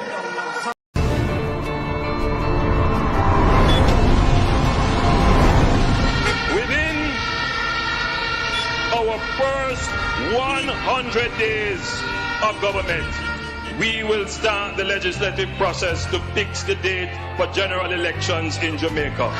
So no government will be able to come and make false promises and hide the truth and tell you half-truths and trick you into voting for them, and then when them win, them throw on poison for you. 100 days to fix election date, still I wait for the promise to fulfill. One broken promise after another. Laughable, as we say. None of your promises are fulfilled yet, boss. So there are we. Within the first 100 days of our government, we will start the legislative process to institute impeachment proceedings in Parliament. This will add another layer of protection of the Parliament to ensure that only members of unquestioned integrity sit in the Parliament. All ministers under the new Jamaica Labour Party government will be given a job letter. That job letter has a timeline of 2 years and 6 months with key performance targets which are agreed upon by the cabinet, focused on two things: economic growth and job creation. Andrew, you need to do what you said from 2016. You say you're going to put it on paper. So anything you put on paper, the MP have to work with it. So you need to do it now. Because I feel like, say, when you do that, the MP will do them work. And we will see work done in the community. Within the first 100 days of government, we will start the legislative process to introduce term limits on the office of Prime Minister. Andrew Holness, John Moore, him break him promise and nothing him say I'm gonna do, you know, for the next 100 days and now him not do nothing. Him not keep no promise and him say I'm the promise keeper. What a promise, John Moore star. At a convenient time within our new government, we will hold a grand referendum on the CCJ, the Caribbean Court of Justice, as the final appellate court. You make so much promise for us. Look how long you're in there. Nothing done. All for the COVID. They promised the people them $25,000. Nothing done. Huh? So what you expect me to do? Tell me if you sleep with the door and window open and nothing done.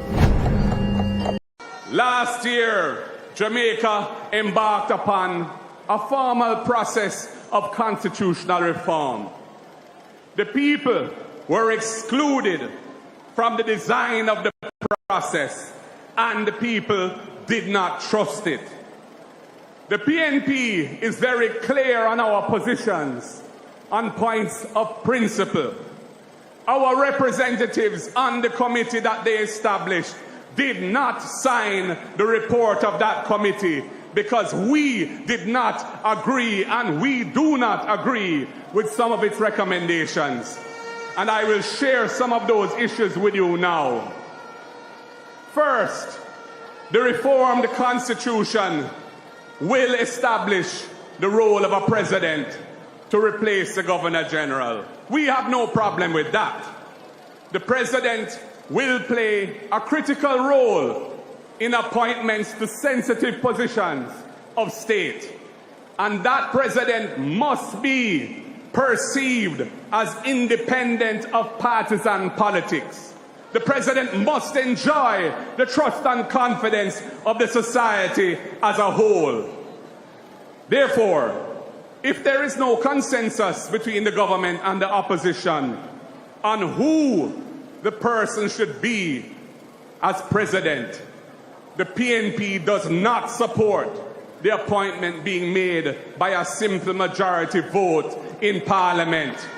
That effectively is what the majority of that committee have recommended.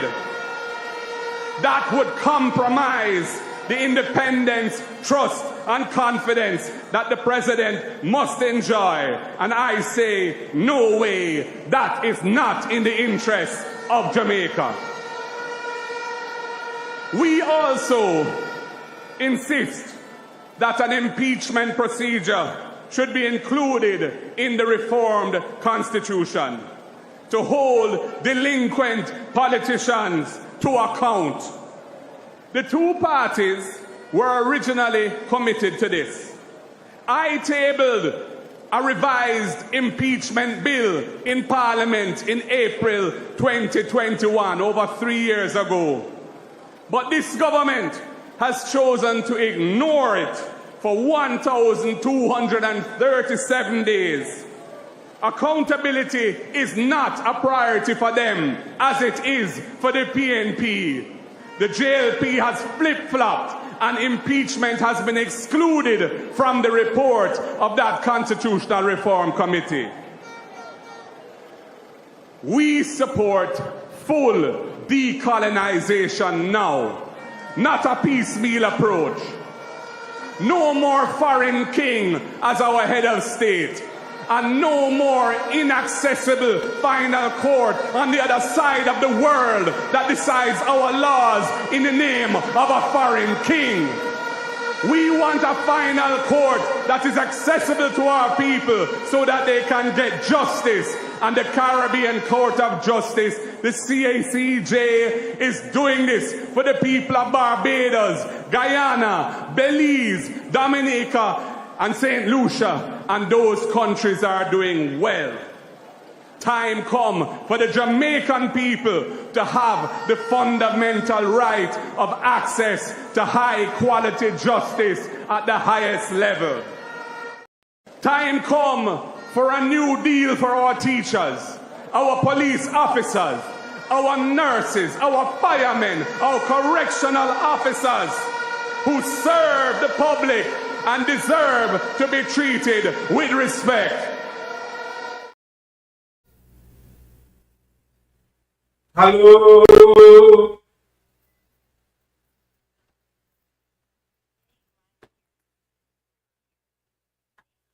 Time come for a new deal for our teachers. We need a more balanced and resilient economy in an era of growing food insecurity. So look out for the transformation of agriculture and the blue economy, our maritime economy, to drive rural development. We have to invest in farm roads, in cold storage facilities, in irrigation systems. We have to deepen the use of technology, marketing support, and expanded access to affordable loans for our farmers.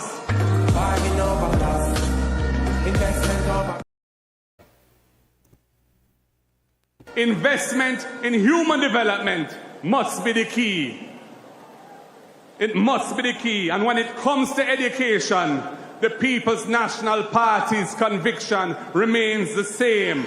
Education, education, education is at the top of our priority list.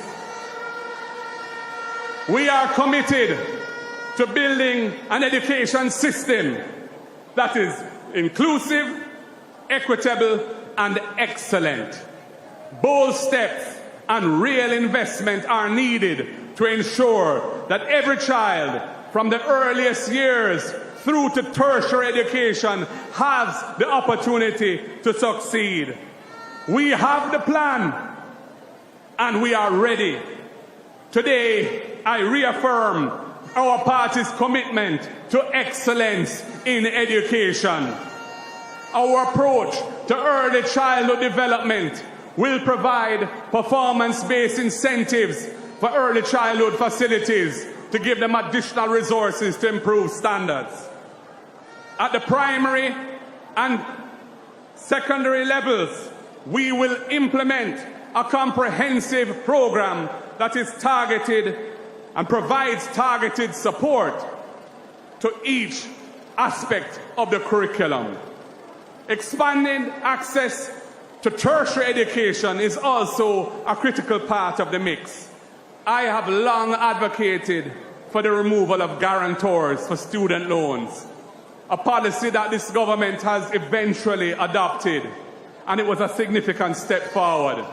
And we are in full support of that, because we put the interests of Jamaican people first. But as the party of ideas and implementation, we must take this further.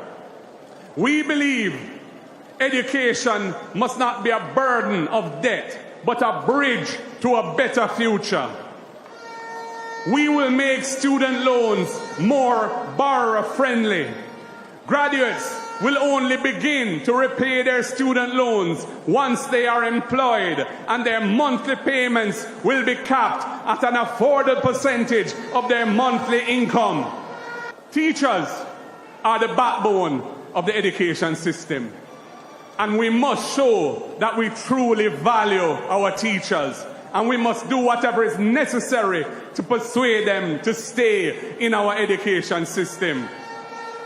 A student loan forgiveness program will be provided to our teachers based on their years of service in the system.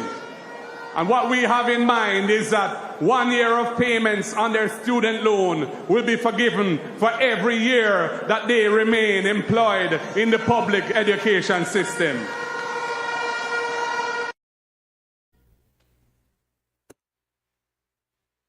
Land and housing are fundamental development priorities. In celebration of our first female Prime Minister, we will bring forth the Portia Initiative, the program for orderly renewal and transformation of infrastructure in all areas, the Portia Initiative.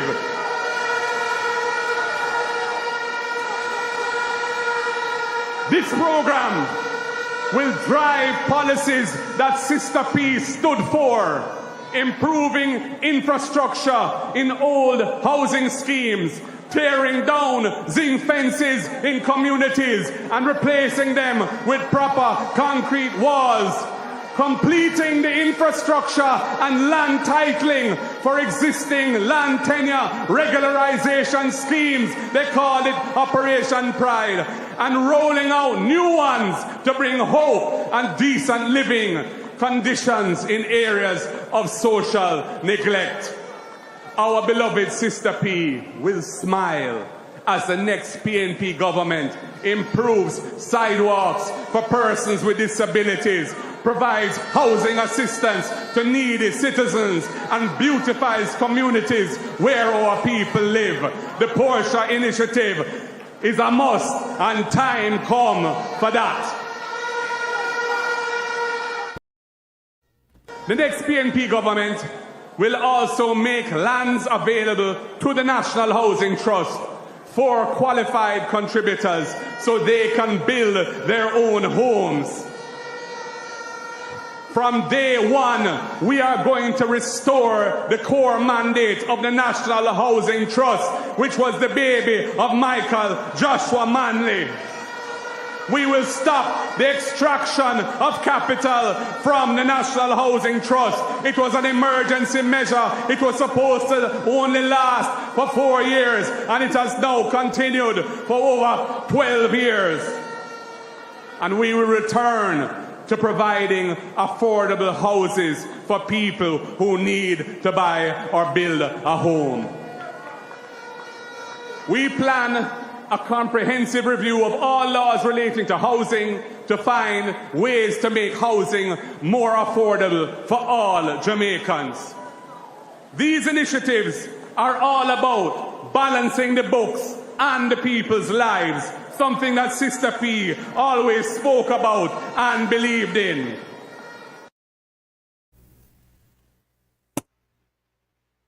The next PNP government will also make lands available to the National Housing Trust for qualified contributors so they can build their own homes.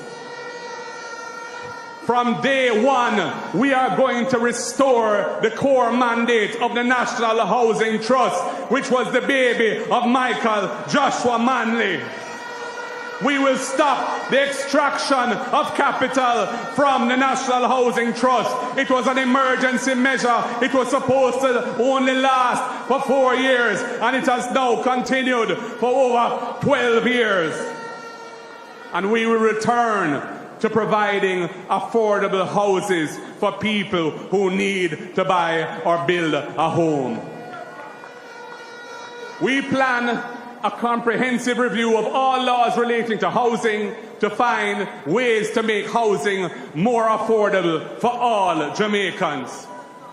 These initiatives are all about balancing the books and the people's lives, something that Sister P always spoke about and believed in.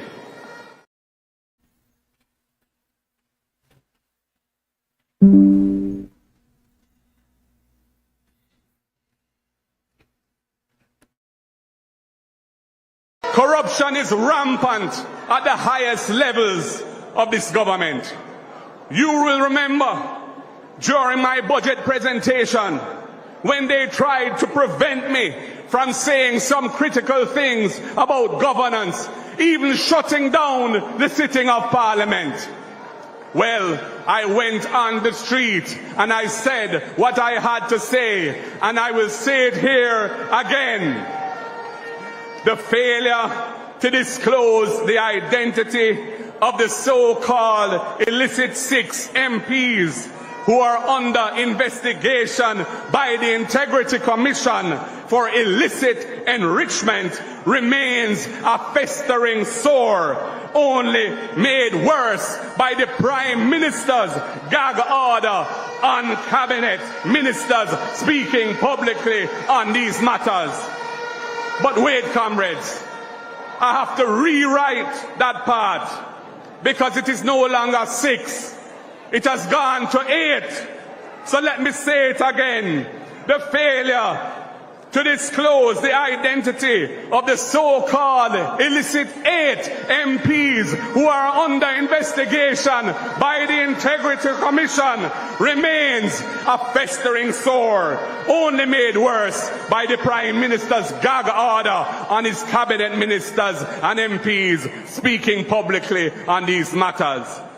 Comrades, I had to hurry up and say that a second time, because before we reach and finish here today, maybe it will move from 8 to 12, the way how the number of labor rights illicits seems to multiply like gremlins.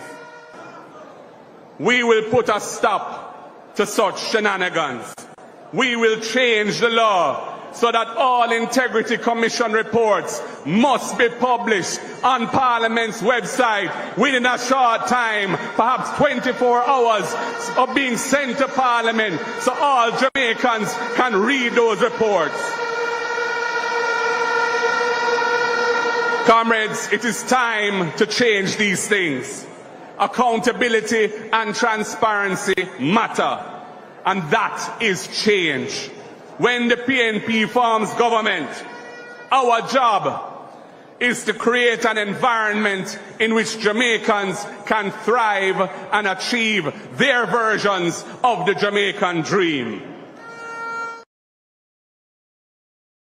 Corruption is rampant at the highest levels of this government.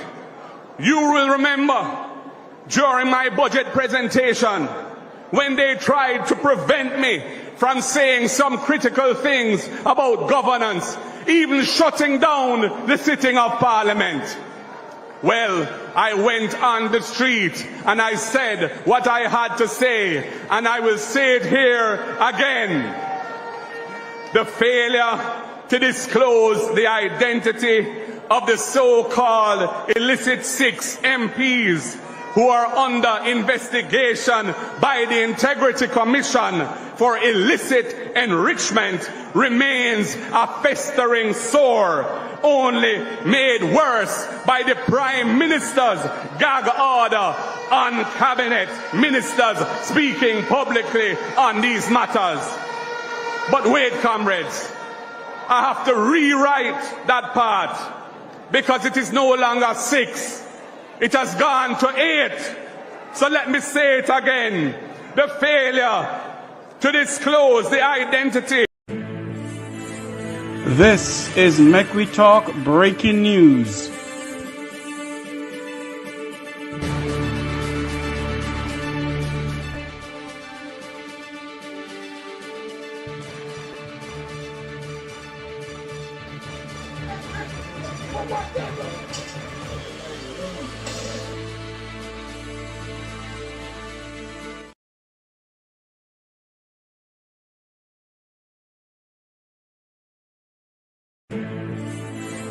This is Mek Wi Talk breaking news.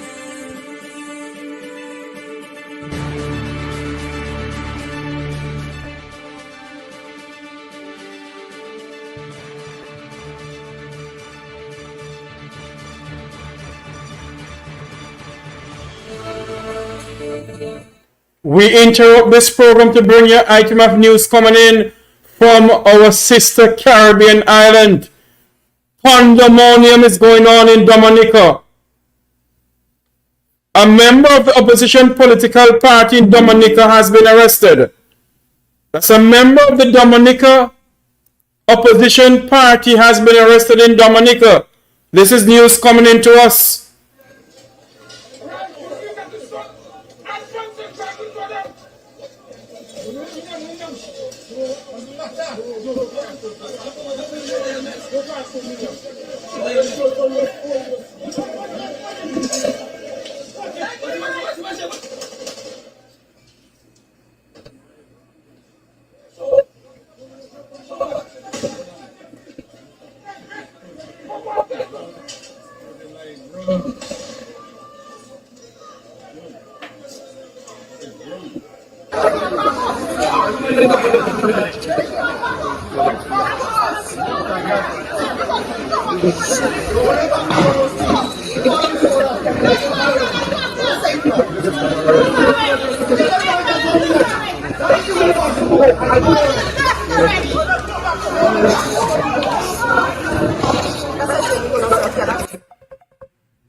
This is Mek Wi Talk breaking news.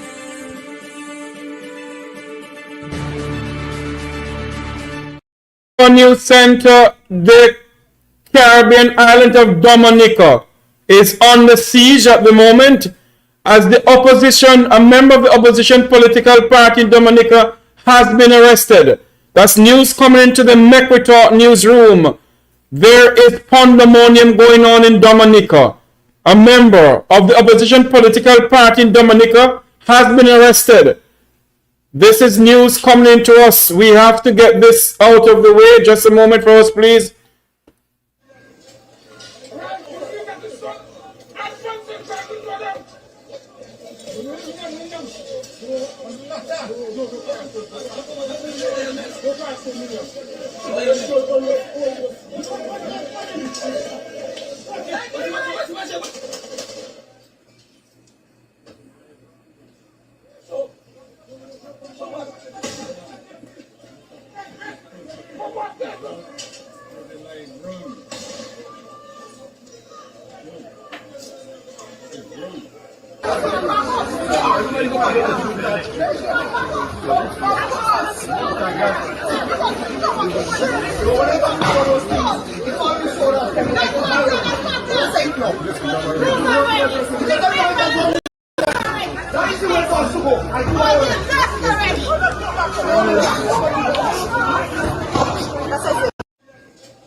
The Mek Wi Talk program, I want to see if we can get a live feed from out of Dominica. The CDU condemned the arrest of opposition politicians in Dominica. Opposition politicians in Dominica has been arrested. What on earth is going on here? There's news coming into us. News coming into us. This is Mek Wi Talk breaking news.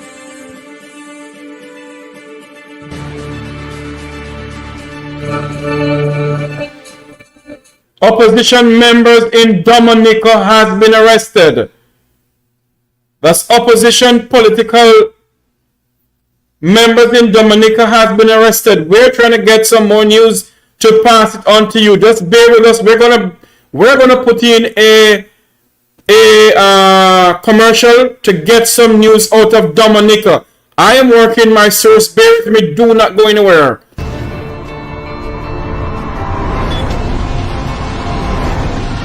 Within our first 100 days of government, we will start the legislative process to fix the date for general elections in Jamaica.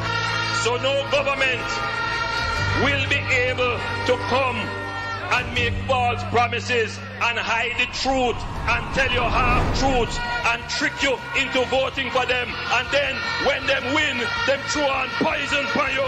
100 days to fix election date, still I wait for the promise to fulfill. One broken promise after another.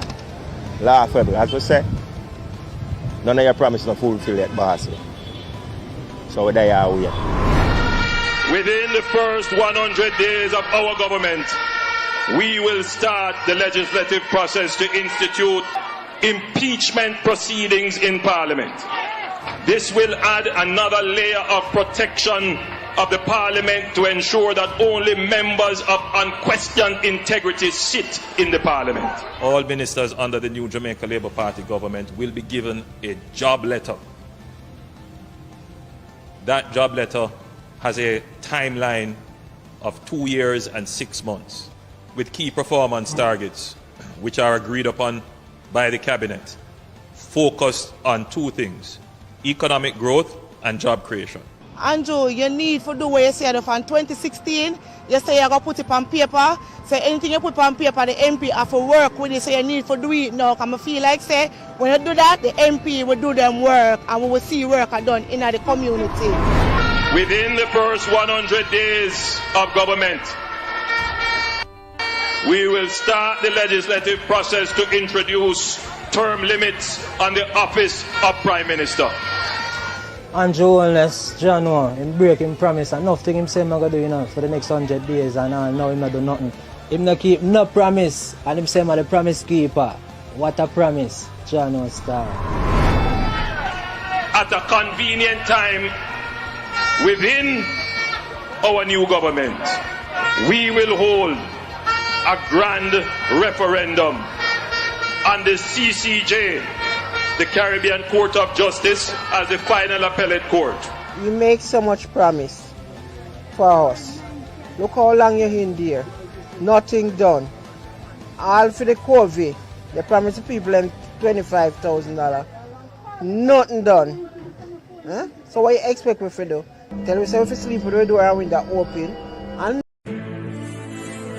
This is Mek Wi Talk breaking news.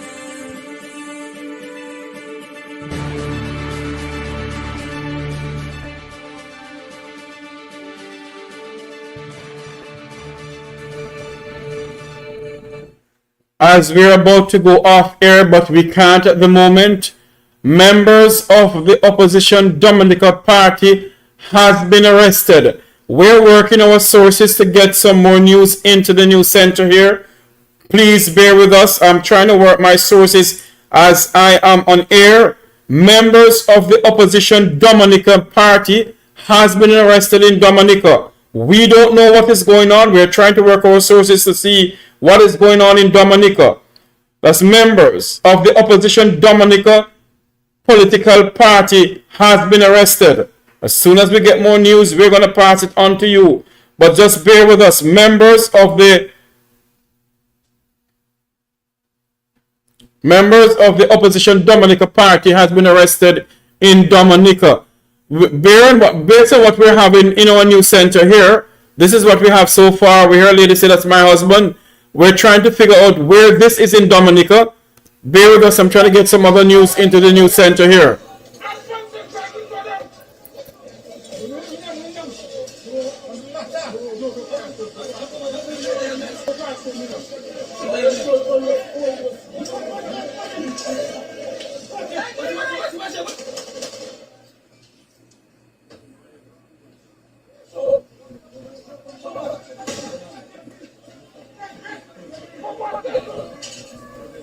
Is there civil unrest going on in Dominica?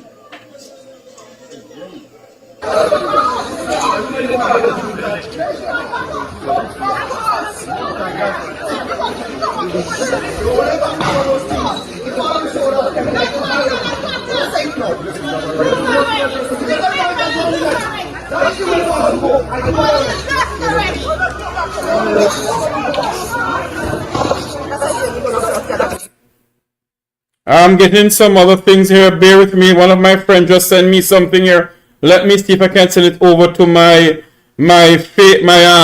email address. Based on what we're hearing, there is civil unrest going on in Dominica, where the CDU is condemning the arrest of opposition politician in Dominica. We don't know what's going on. We're going to see if we can get some comment out of CARICOM of what is going on in Dominica. We're working our sources. Bear with me, please. We're just getting the news in that members of the opposition party in Dominica has been arrested. That's opposition politicians in Dominica has been arrested for what we don't know.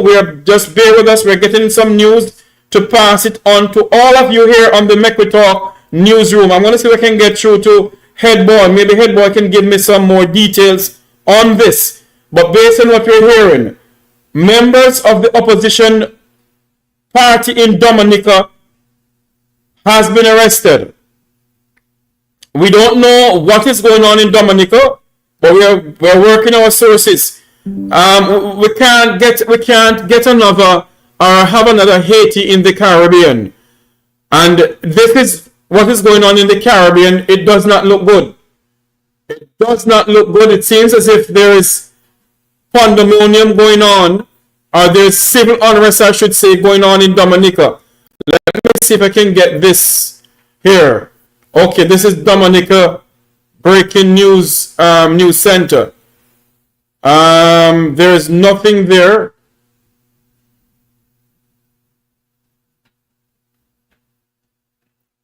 Okay, Dominican News Center is giving us some other things here. They're having some award ceremony. But there is more news station in Dominica that I'm linking with. I just spoke to somebody out of Dominica. They say, yes, there is things going on, but they're trying to get me a live feed out of Dominica. Bear with us, please. We're working on our live feed out of Dominica. If you're just joining us, is what is going on the Mek Wi Talk newsroom. This is Mek Wi Talk breaking news.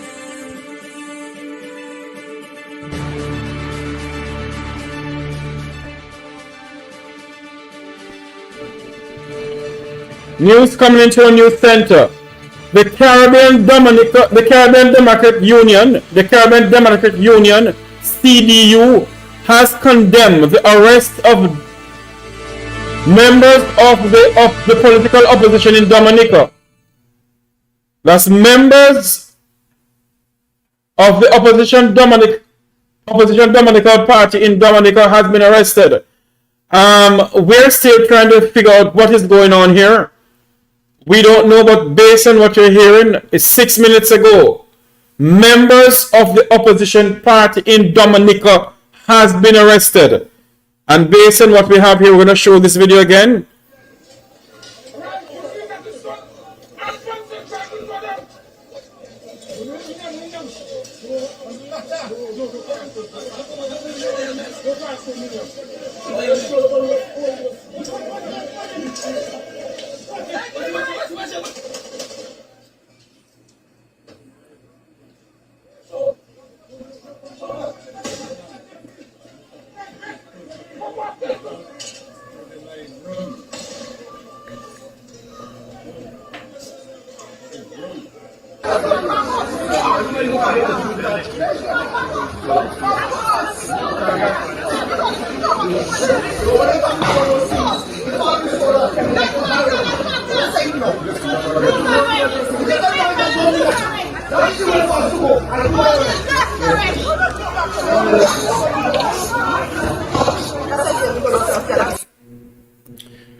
That's news coming into us that members of the opposition Dominica party has been arrested in Dominica.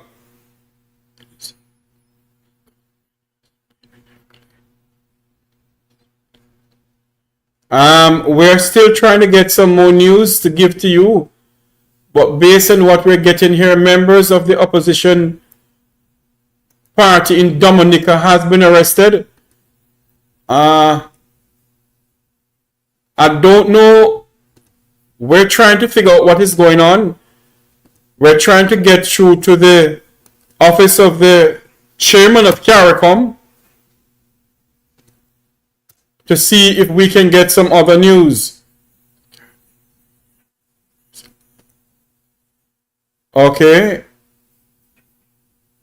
Okay, hold on for me. Video.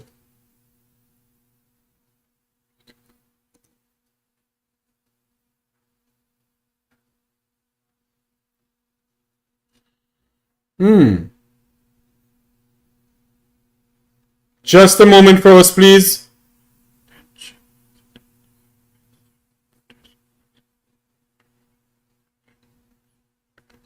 Oh, apparently, hold on for me. I am getting something here.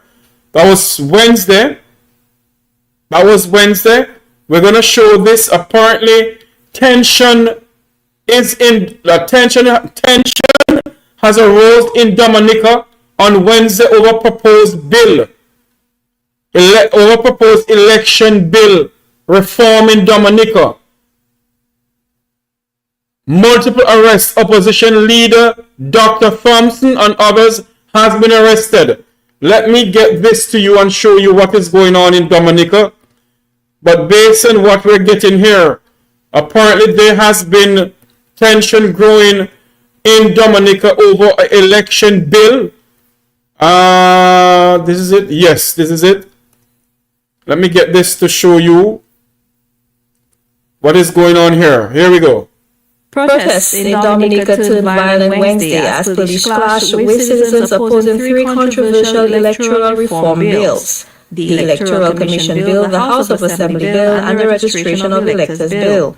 Earlier this week, United Workers' Party leader Dr. Thompson Fontaine urged Dominicans to protest the parliamentary proceedings. Videos on social media showed protesters hurling missiles and police using tear gas to disperse crowds.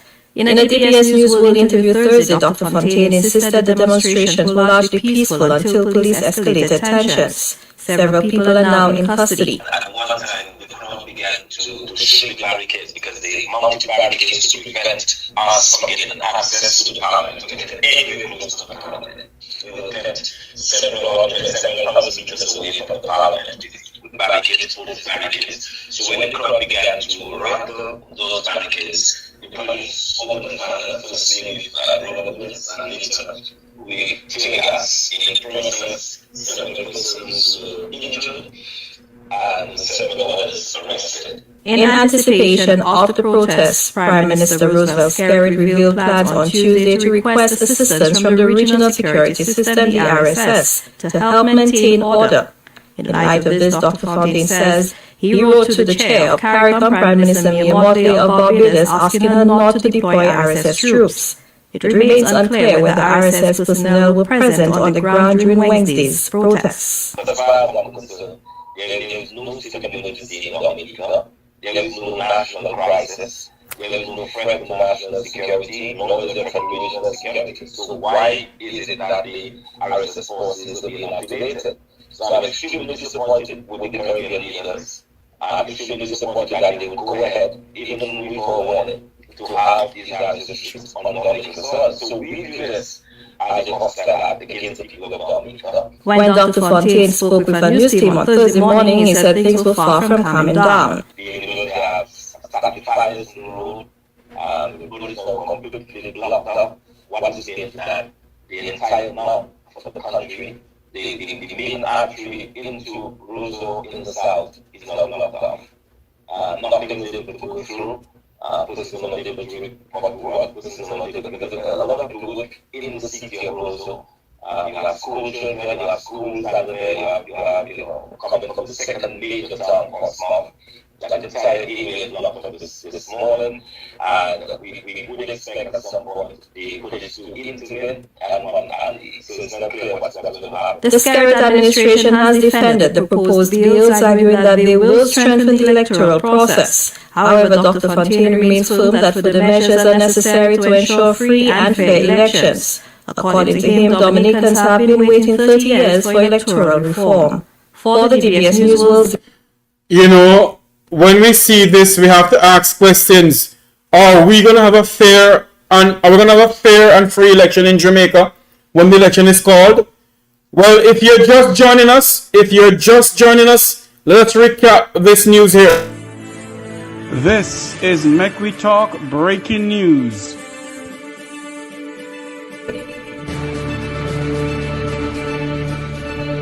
Members of the opposition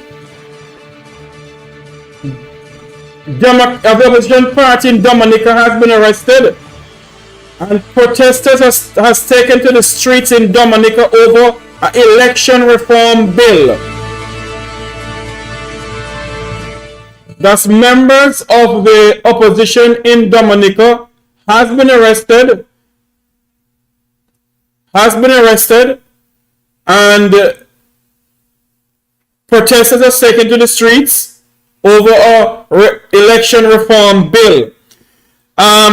You know, and I heard the opposition leader in Dominica is saying that he has called on CARICOM chairman, Prime Minister Mia Mottley, to deploy troops, the CARICOM troops over there to help with the calm peace in Dominica.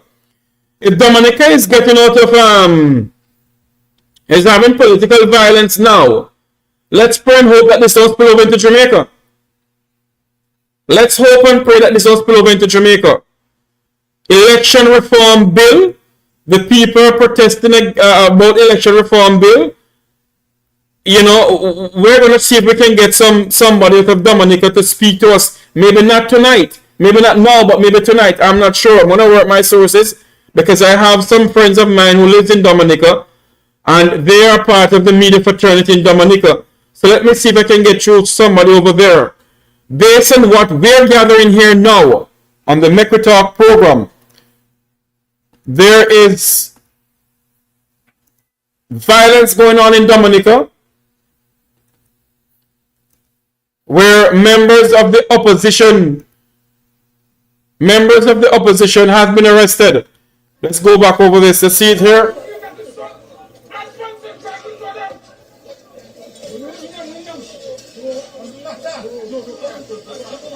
That's in other security forces. That's police forces there with protesters.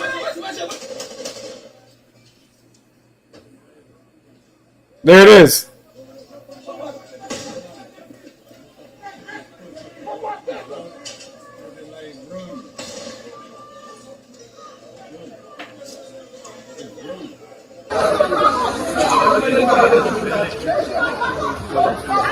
It seems as if members of the opposition was involved in this, we don't know. Based on what we're getting, members of the opposition have been arrested in Dominica.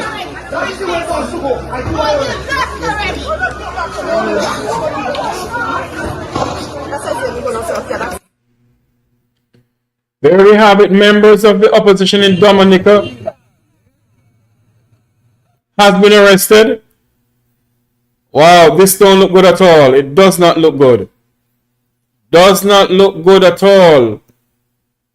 Members of the opposition Dominica party has been arrested.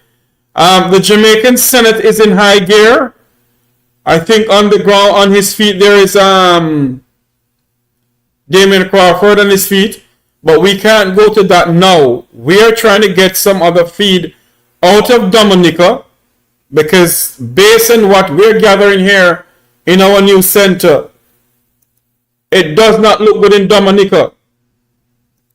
It does not look good in Dominica. I don't know, you know, we have to be praying in this country of ours we call Jamaica, you know, because it does not look good.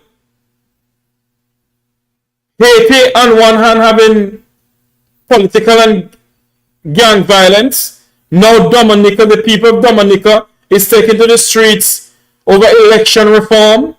What is next in the Caribbean?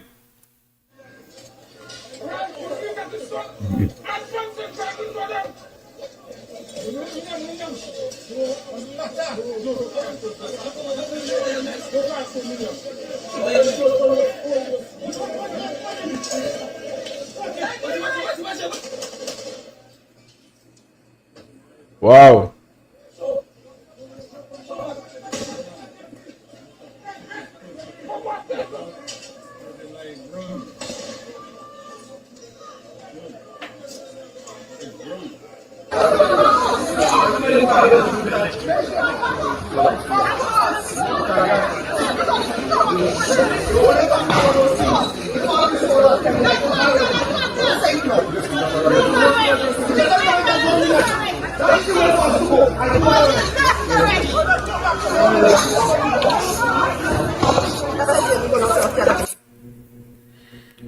That is what is going on in Dominica as we speak.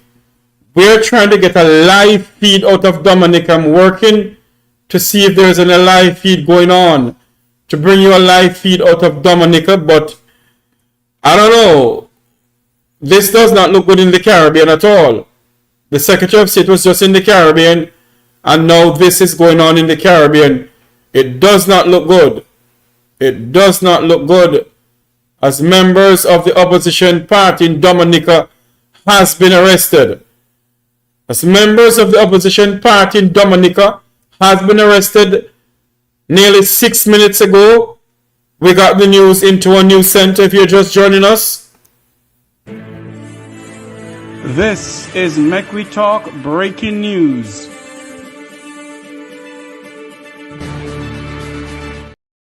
You're just joining us. We're getting news that members of the Dominica opposition party in Dominica has been arrested. Protesters are on the streets. They're protesting over election reform. We're going to show you a video that is coming into us that was going on in Dominica. I think it was earlier on this morning yes, earlier on this morning. Here we go. We're going to show you this video here. We did it before. We're going to show you it all over again. Protests in Dominica turned violent Wednesday as police clashed with citizens opposing three controversial electoral reform bills: the Electoral Commission Bill, the House of Assembly Bill, and the Registration of Electors Bill. Earlier this week, United Workers' Party leader Dr. Thompson Fontaine urged Dominicans to protest the parliamentary proceedings. Videos on social media showed protesters hurling missiles and police using tear gas to disperse crowds. In a DBS News World interview Thursday, Dr. Fontaine insisted the demonstrations were largely peaceful until police escalated tensions. Several people are now in custody. At one time, the crowd began to shake the barricades because they mounted barricades to prevent us from getting access to the parliament, to get anywhere close to the parliament. We were kept several hundred meters away from the parliament, barricades. So when the crowd began to rattle those barricades, the police opened fire. The first thing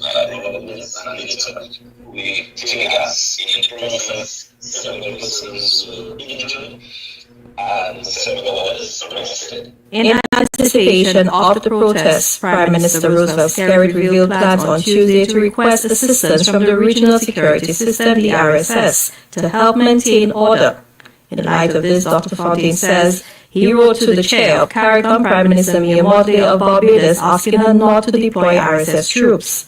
It remains unclear whether RSS personnel were present on the ground during Wednesday's protests. As far as I'm concerned, there is no state of emergency in Dominica.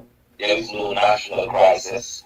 There is no threat to national security, nor is there a threat to regional security. So why is it that the RSS forces are being activated? So I'm extremely disappointed with the Caribbean leaders. I'm extremely disappointed that they would go ahead, even before warning, to have these RSS troops on Dominica soil. So we view this as a hostile act against the people of Dominica. When Dr. Fontaine spoke with a news team on Thursday morning, he said things were far from calming down. They have started fires in the road. The roads are completely blocked up. What this means is that the entire north of the country, the main artery into Roseau in the south is now blocked off. Nothing is able to go through. Persons are not able to report to work. Persons are not able to get a lot of people work in the city of Roseau. You have school children, you have schools down there, you have coming from the second major town, Portsmouth. That entire area is blocked up this morning, and we would expect at some point the police to intervene and so it's not clear what's going to happen. The Skerrit administration has defended the proposed bills, arguing that they will strengthen the electoral process. However, Dr. Fontaine remains firm that further measures are necessary to ensure free and fair elections. According to him, Dominicans have been waiting 30 years for electoral reform. For the DBS News, Dominicans have been waiting for 30 years for election reform. What we're going to do, I was just told that I have to just bear with them. What I'm going to do is maybe go off air. If I get more news, I'm going to search for live feed. Right now, there's no live feed up that I know of. I want to search for a live feed somewhere else. What we're going to do, we're going to take a break from the live feed now, and we're going to come back on air when we get some more news into you guys. But what we're gathering now, and we can recap this. This is Mek Wi Talk breaking news.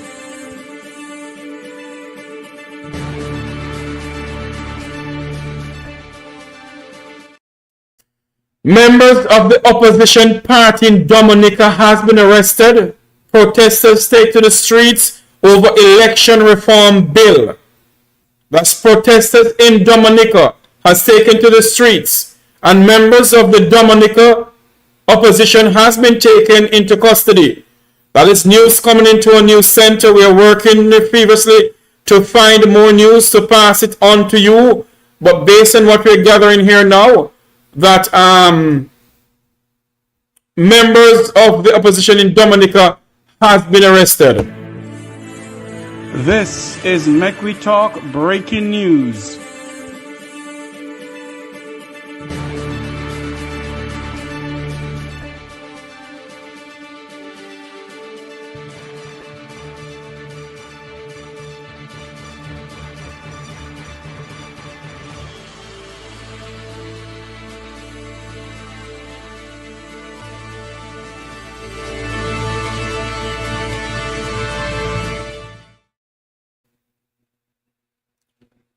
That is news coming into us.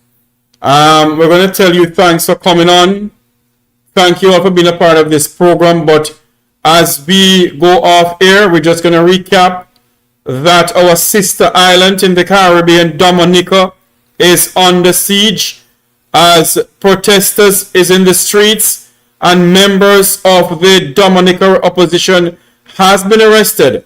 We don't know if they were instructed, but if the police were instructed to arrest members of the opposition, but that's what we're hearing, that members of the opposition has been arrested. We're trying to find out if the opposition leader was arrested too, but what we're hearing now on the Mek Wi Talk news, and we can confirm this, that members of the opposition in Dominica has been arrested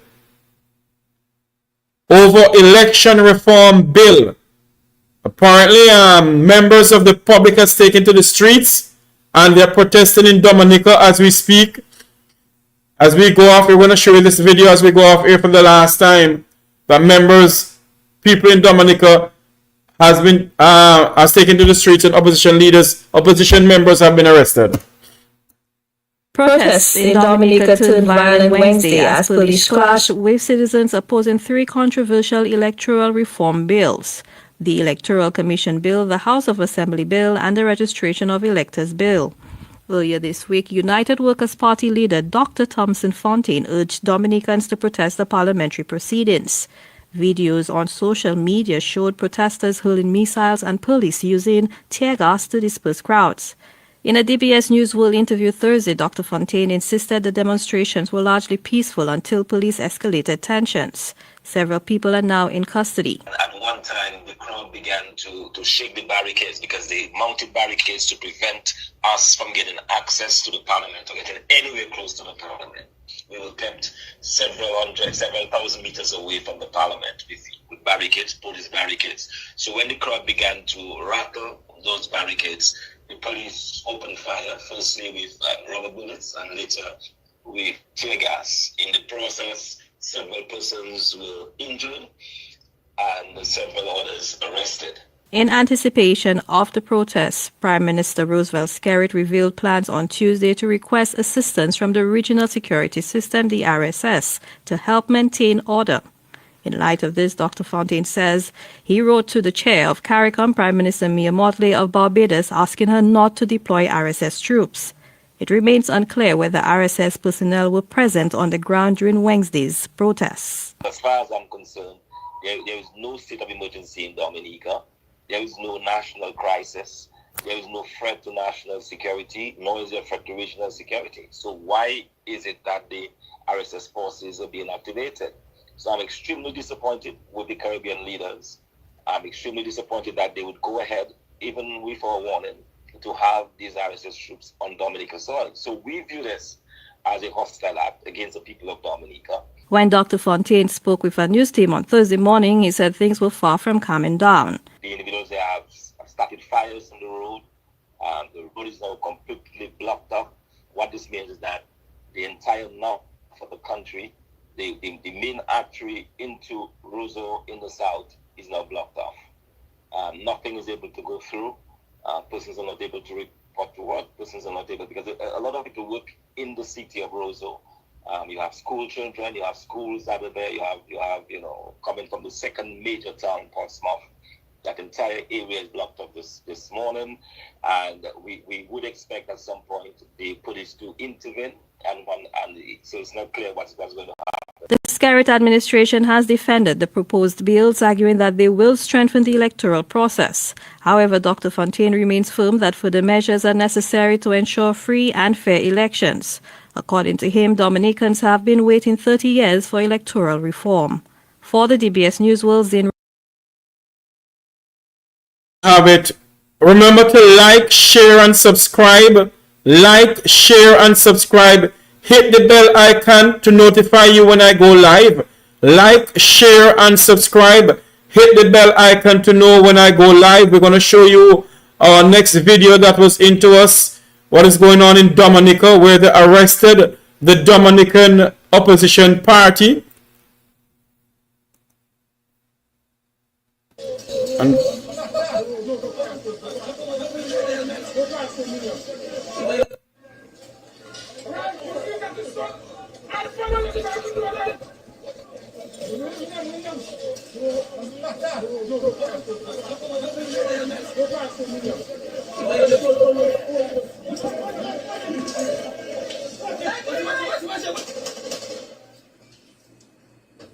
based on what we're hearing, a proposed bill was presented to the Dominican Parliament for them to vote on, and it all created chaos where members of the public take to the streets.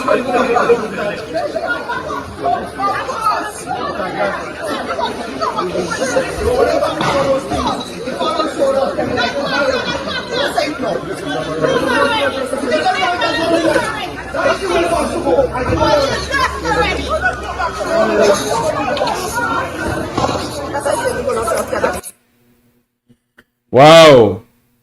It's not an election in Dominica. It's not an election in Dominica. It's an election. Well, election. Not election bill. Electoral bill was taken to the Parliament because of election reform in Dominica, and for some unknown reason, the opposition has told the people to take to the streets. They have taken to the streets, and now all hell is breaking loose in Dominica. The opposition Dominica members have been arrested. We do not know if the opposition leader in Dominica is being arrested. We, as I said before, we're working our sources. We're going to go off air. We're going to see what we can do to come back on air to give you some more details. We're going to work our sources with some friends of mine I have in Dominica to see if they can give me some more details on it.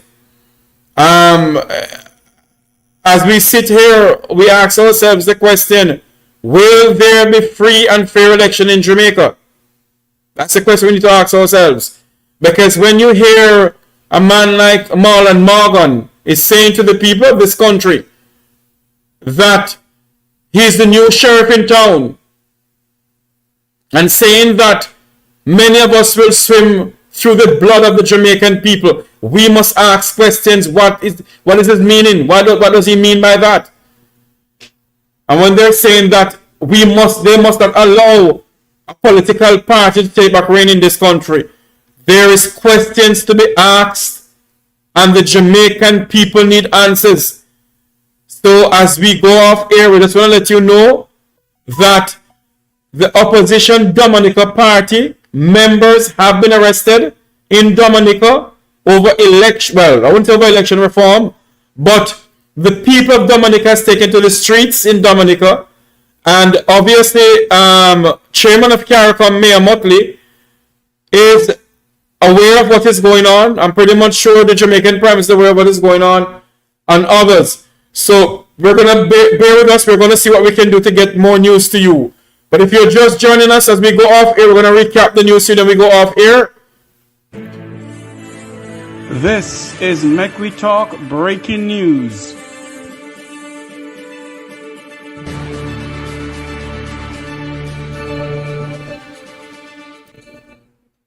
As we go off air, the Caribbean Democratic Union CDU has condemned the arrest and demonstration of members of the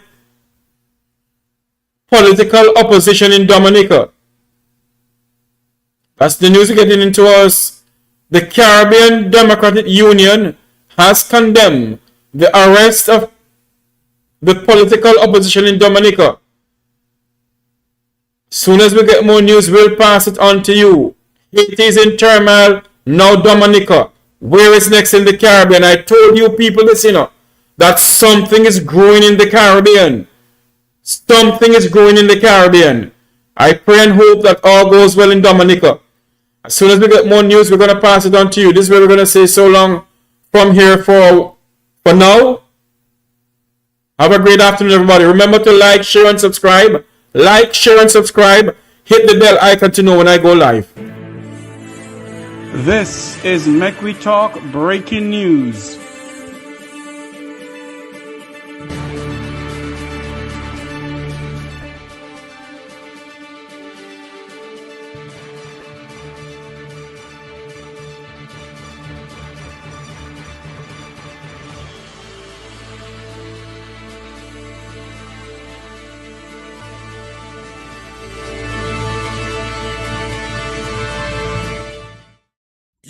Unity strength. Make we reason. Make we talk.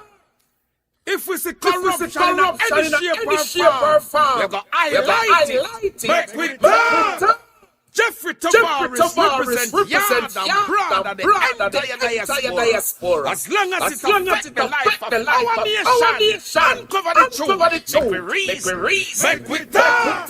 And we don't care about no phone, no viva, upper echelon. Nobody's not above the law. As long as it's not in Jamaica, make we talk.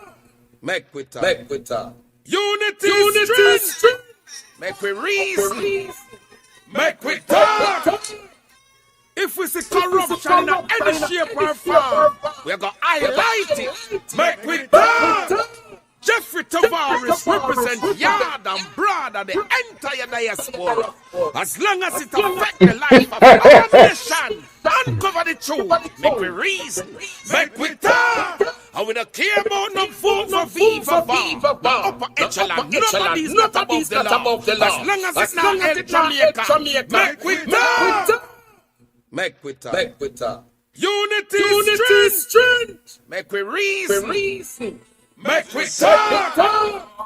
If we see corruption in any shape or form, we're going to highlight it. Make we talk. Jeffrey Tavares represent yard and broad and the entire diaspora.